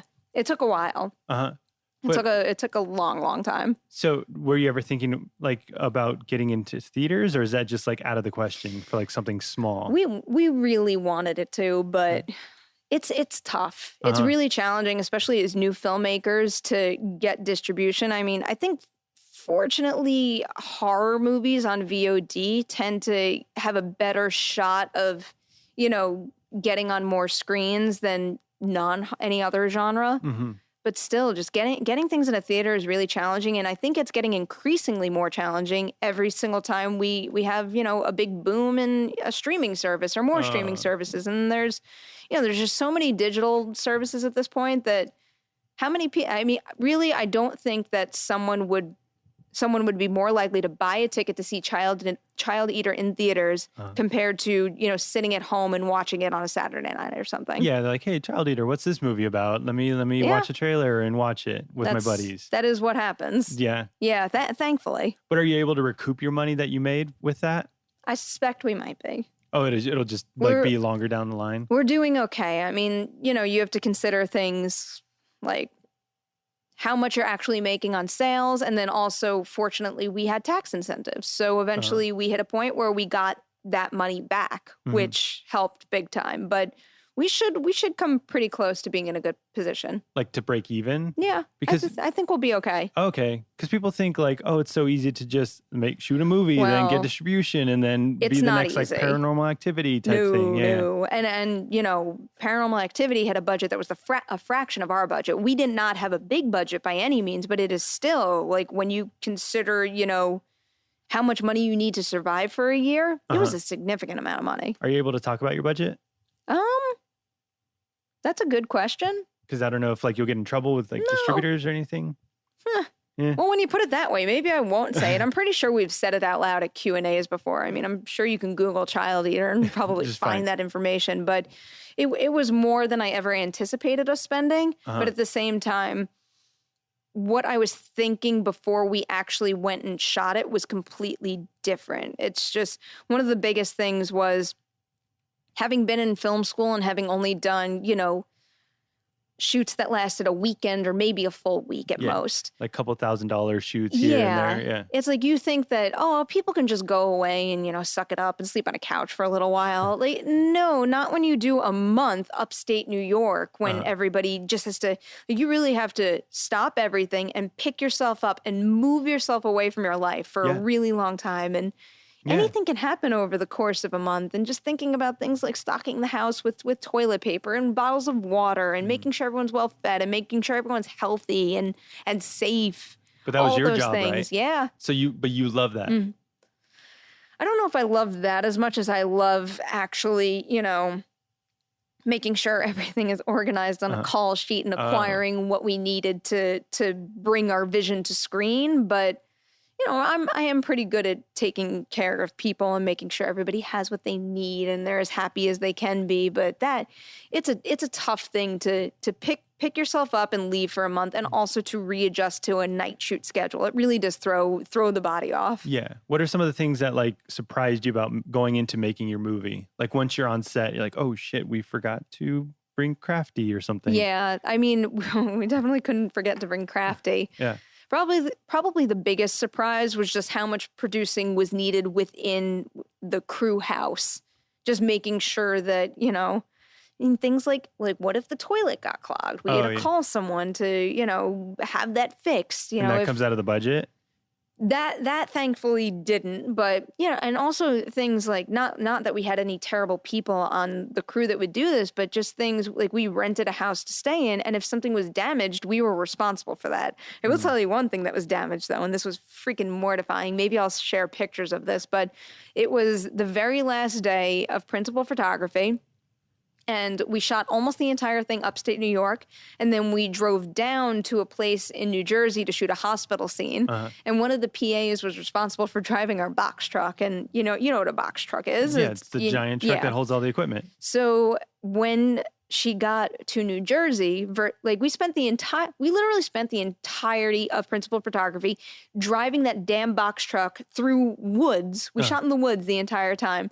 She gets to a suburban neighborhood. There was one freaking low-hanging branch, and she drove the box truck directly into it. Yeah. And it crushed the corner of the box truck. So you have to pay to repair the box truck? Yeah. I mean, we have insurance. We shot the film properly. We had all the, necessary certs and everything we needed. But still, it's just, I'm in the hospital getting all ready to shoot for the day, and all of a sudden I get a call that the box truck is smushed, and the whole tree came down on top of it. Oh, shit. It was, yeah. But are you the type to like freak out and like, oh shit, what are we going to do? Or are you just like, I got this. Like I'm Perri. I mean, I got this.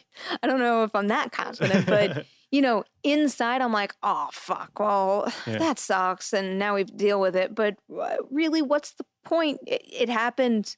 It happened. It has to get fixed. Yeah. Just be calm and rational about it. And you just have to do what you have to do. Like it has to get done. Yeah. And that's got to be taken care of. That's kind of the mentality you have to take with every single element of making a feature film. Otherwise, like if you get rattled as the producer, it's only going to send bad vibes to everybody else. Mm-hmm. Was there any like problems with actors where you have to like come in as a producer? No. Nothing? Definitely not with the actors.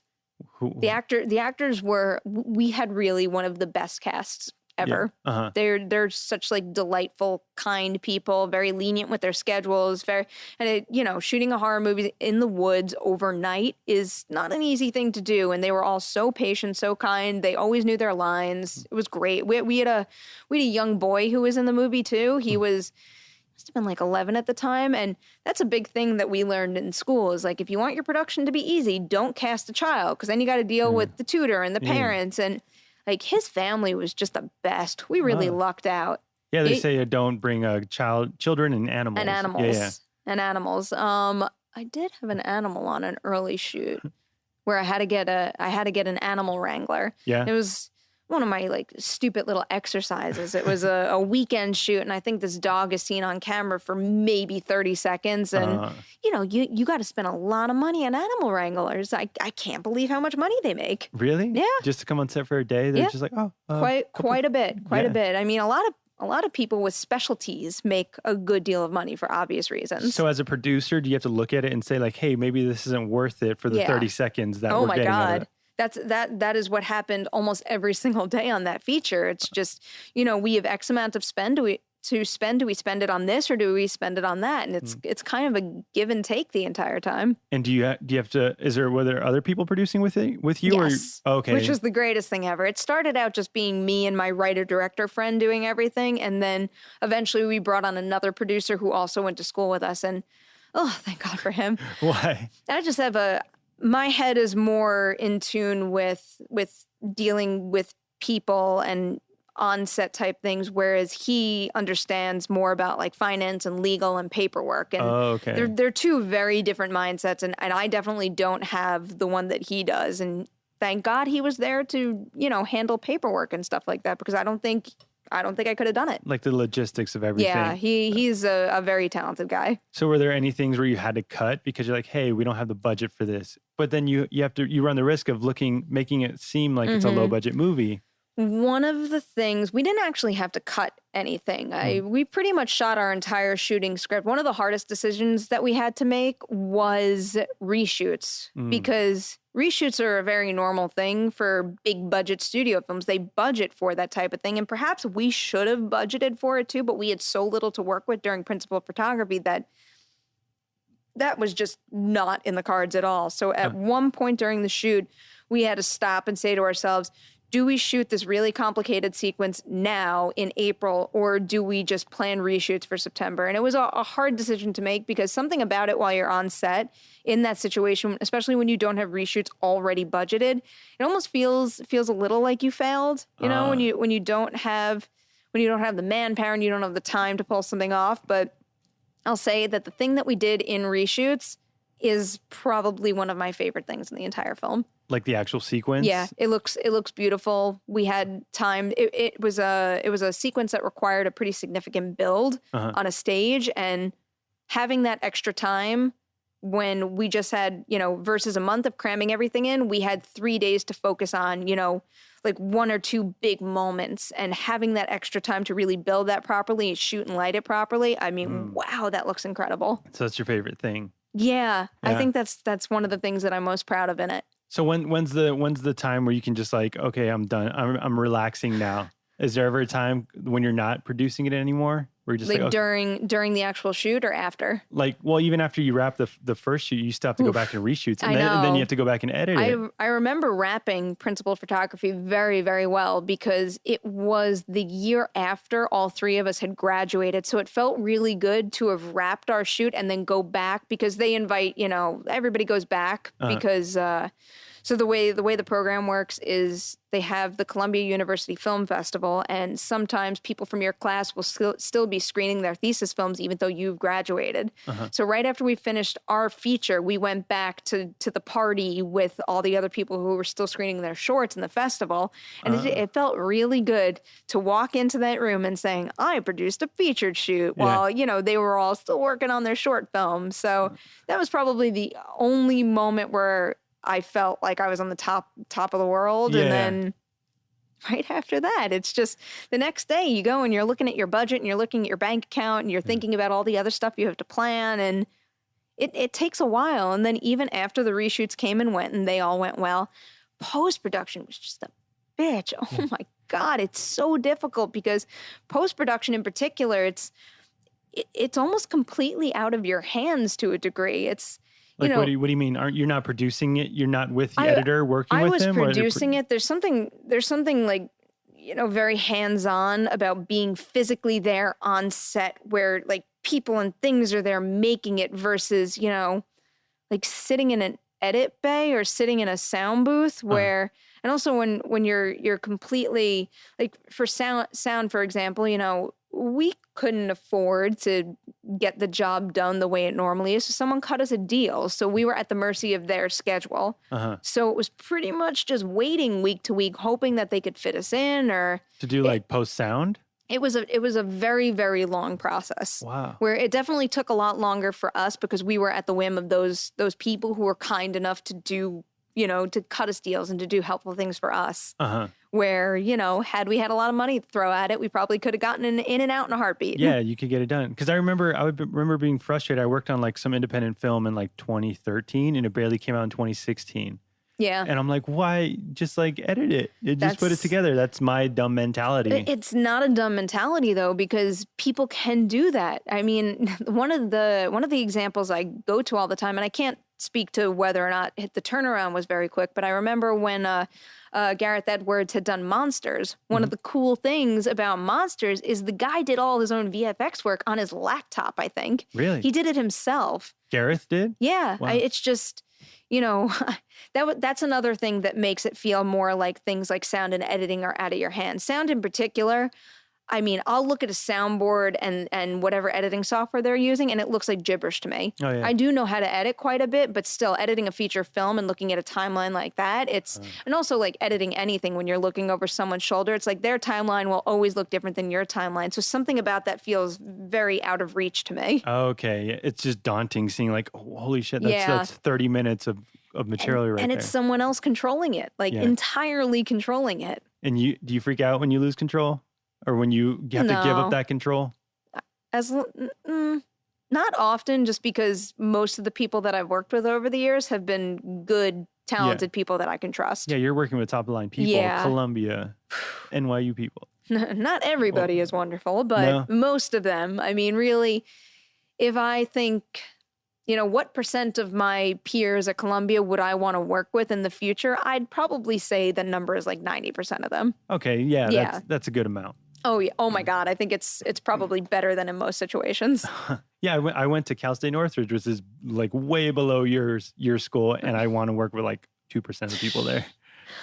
Well, that's what happens in this industry too, because it's just like a high pressure situation, and I feel like most people would crack under that pressure. Yeah, and also like you have to love what you're doing, or else you're not going to want to work the 12 hours a day. That is true. Yeah. One of the good things about Columbia, though, was they would always push you to be, a creative producer, a creative director above all else. So it wasn't so much, nothing felt as daunting as I think it could have felt. And that is also why I am not good at paperwork, because I definitely held tight to the fact that I was a creative producer, not a line producer. So you enjoy being like on the creative side? Oh my God, absolutely. Yeah. Same thing applies here. Do you have ideas that you want to like present, or do you write stuff? Kind of. I mean, I had written a couple things just because it was part of the curriculum and required of me, but I very quickly realized that I am better suited to produce what other people create, just because, like, I think I believe in what other people create more so than what I create. Yeah. I just know that other people out there are better writers and directors than I am. And this one guy that I've been working with, I mean, he is so freaking talented. I just keep waiting for the day where he gets some like big deal somewhere, becomes a name, or his scripts get picked up, and he is just so freaking talented. And then you can produce it. Yeah. I wouldn't mind that. I wouldn't mind producing another movie for him, because he is a very, very like soft-spoken, kind, level-headed guy, and I feel like that's a big part of the reason we got that movie done at all, because if he had any kind of ego whatsoever, I think, tempers would have been off the charts. Have you ever had to deal with egos? Yeah. Yeah. Yeah.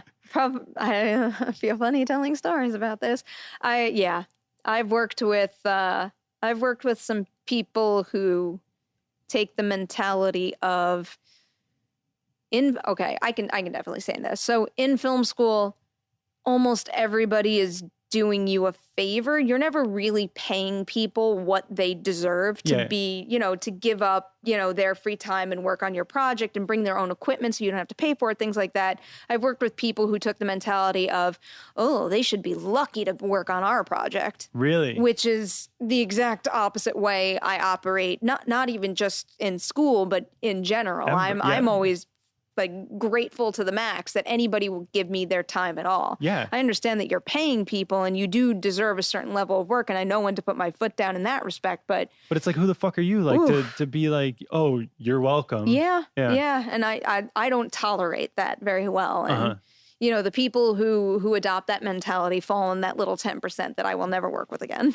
But do they go anywhere with that? Or are they the ones that like can't get a job because they're such a asshole? The few people that I'm thinking about, I'm not completely aware of what they're doing now, but maybe that's a sign that they're not doing what they originally set out to do or what I thought they wanted to do. So I don't know. Yeah, but I haven't crossed paths with them again, so that's a good thing. Yeah, well, a lot of the thing is just being a decent person. Like, exactly. That's how you get jobs around here. It's just like, I want to hang out with this person for 12 hours. I don't want to hate them for 10 of the 12 hours. I understand that people being, pushy and manipulative can get you far, but I most certainly would never want to get anywhere like that. And I also think that being a good person can also get you really far. So I'm going to go that route instead. I mean, it's working so far. Oh, thanks, man. We've been talking for so long. I don't mean to keep you. I'm so grateful that you're doing this. I don't even know how long we've been talking. Do you want to know or... Because I might have a couple of more questions. Okay. Don't tell me and just give me a couple more questions. Okay. Give me some more dirt on the Collider people. Oh my God. Christian, Mark, come on. Okay. I've got a lot of dirt on Christian and Mark just because I'm in the office, but I feel like people are already aware of most of the dirt. Like what? Well, that like Ellis can be a little messy. Oh yeah, that guy wears like flip-flops. Yeah. Like and just puts his feet up. He can definitely be messy and as we heard earlier, Christian just like says nonsense all the time and just walks around making fart noises and silly jokes. But is there a time where you're just like, shut up, stop it? No. That's the better thing about being here too. Because like back in the day when I was just writing for Collider.com and I lived in my apartment and I was just writing all day, if there was ever some sort of like noise or someone like yapping in my ear or something, I couldn't work. You would freak out. This is much better. This is definitely much more my speed, video and just like being here in an office surrounded by people and I don't have to write. It's mostly just collaborating and talking all day. And there really never is a point where I have to be like, all right, enough is enough. I got to get this done. It's just fun. I think the relaxed, friendly environment makes me, a more efficient worker, surprisingly. Yeah, this is awesome. It's like a playground over here. I love it. Cameras. It's, it definitely gets stressful at times and we disagree about certain things and a lot of things, especially, Unpopular require a lot of work and a lot of resources, but I don't know, I love everyone so much. I'm freaking thrilled at all times to help anybody with anything. And, Christian doesn't stop talking about Schmodown and making fart noises and Ellis can be messy, but like the two of them, like being in that office it's a pleasure. I mean, they're fun. They're funny and so they're fun guys. I mean, there's a reason they have a successful YouTube channel because them together works so well. It is true. And I mean, that's the reason I think that Collider is successful. This group of people, like what you see on camera, it's no joke. It really is what it's like here. And as someone who walked into this office, a completely new person last year that didn't really have, any kind of relationship with anyone. I was the new person here for a while. They are just like the warmest, most delightful people ever. Within maybe a month of being here, I felt like part of the team. That same for me because I'm relatively new here and I just feel like, I shouldn't be talking or making eye contact with anybody because I'm below everybody. But everyone's so nice and like, hey, how's it going? How's your day? And supportive. It's like if you want to do something or start a show or give an idea for this, everyone is just so collaborative all the time. It's very unusual. Yeah, that's unusual to be in a place that you want to go to work to. Yeah. Oh my God, I love going to work every day. I mean, I could work all day, every day, weekends included. Like, I know everyone needs their time off every once in a while, but when I wake up in the morning and it's time to go to work, I'm pretty happy about it. What time do you go to work? 8:30?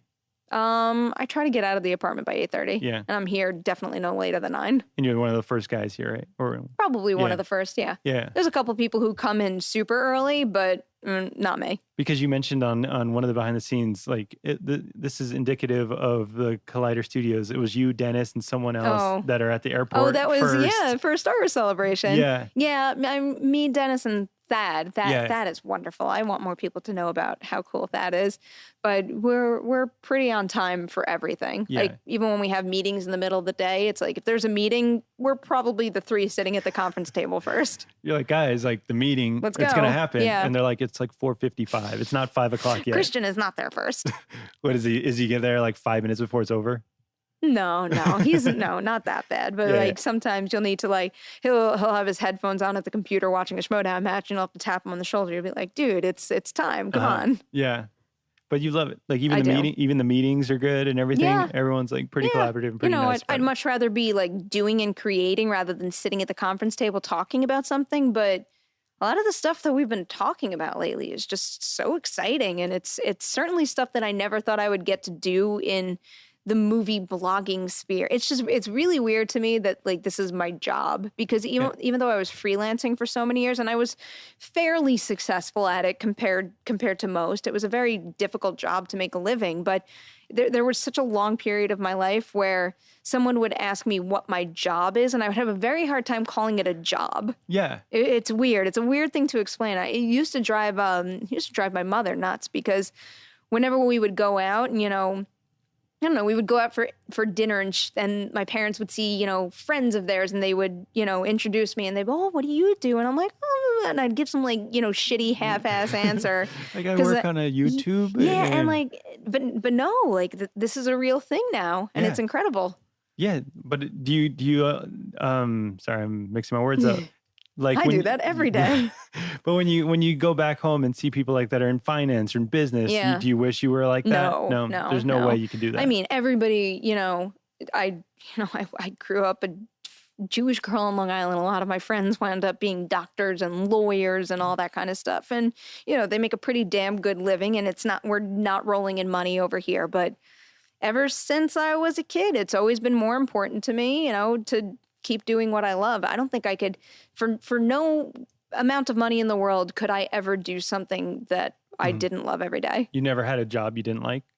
I've had jobs I didn't love.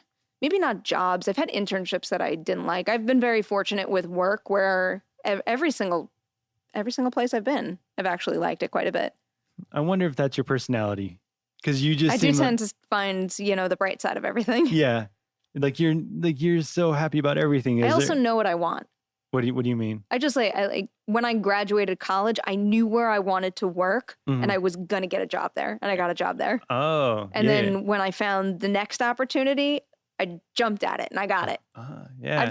I've been very fortunate with this particular opportunities that have come my way. But you've worked hard at it. I have. You started in high school, you got an NYU, and then you went to Columbia. And wow. Busted my ass for many years to get those things. And is there a dream? Is there like a goal, or is there anything like where you see yourself in 5 years? Like, hey, this is Perri. I would hope that, Collider continues to grow as, both as a YouTube channel, as a production company that's making some really great online content. And I want to continue, producing stuff here and kind of growing in that respect. And the on-camera stuff has just been a delight, because sitting behind my computer and writing was one thing, and it was very fulfilling.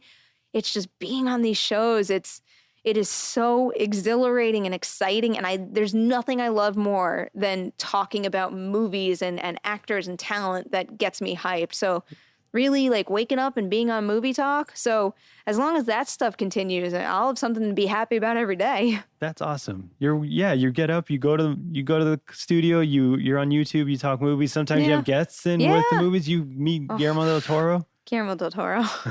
It's still so weird. Why? It's just, I never in my life would have expected.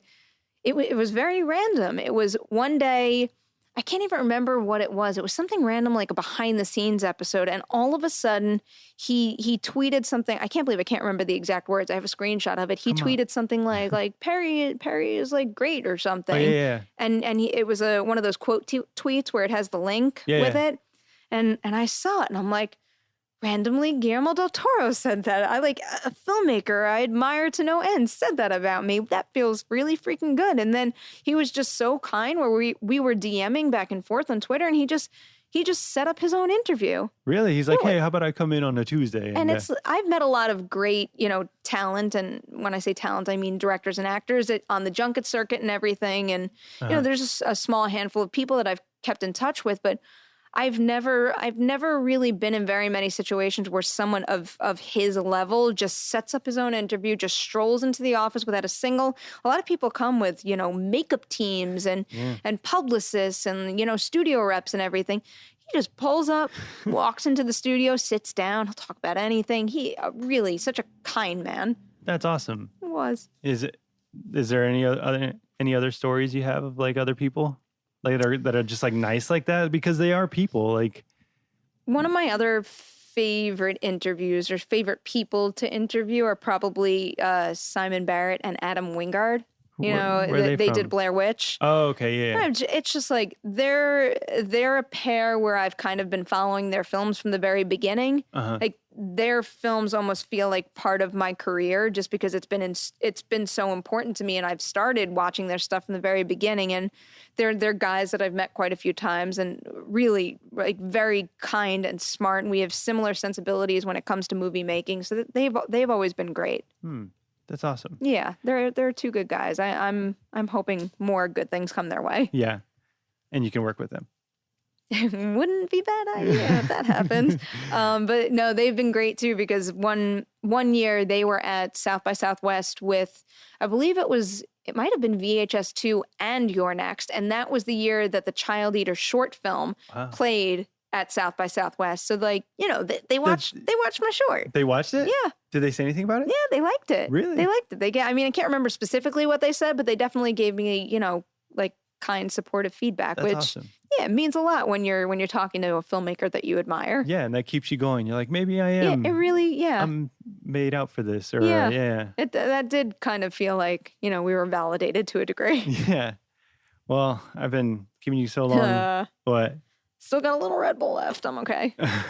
I need to drink mine. But thank you so much for doing this. Thank you for having me. This was fun. Was it fun? Yeah, it really was fun. I really hope it's fun. It's so nice to just I said this when I did Ken's show too. It really is nice and refreshing every once in a while to just, sit and chat and recall memories, because, every single day that I'm here, I never want to forget how lucky I am to have had the experiences I've had that have led me here. So It really is nice to think about that every once in a while.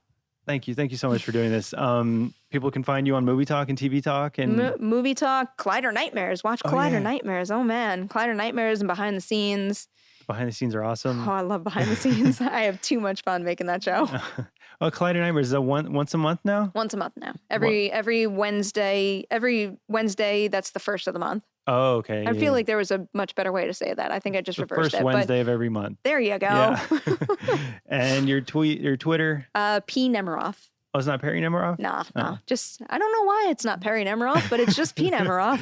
Why do you have a sign that says like a critical one? Or Little Miss Critical? Yeah. Your Twitter handle or your Twitter When profile. I was freelancing for like the first 6-7 years of my career, I was working for so many outlets that it was impossible for me to send like a portfolio. So I created my own website where I would link to all my work, and the website URL was Little Miss Critical.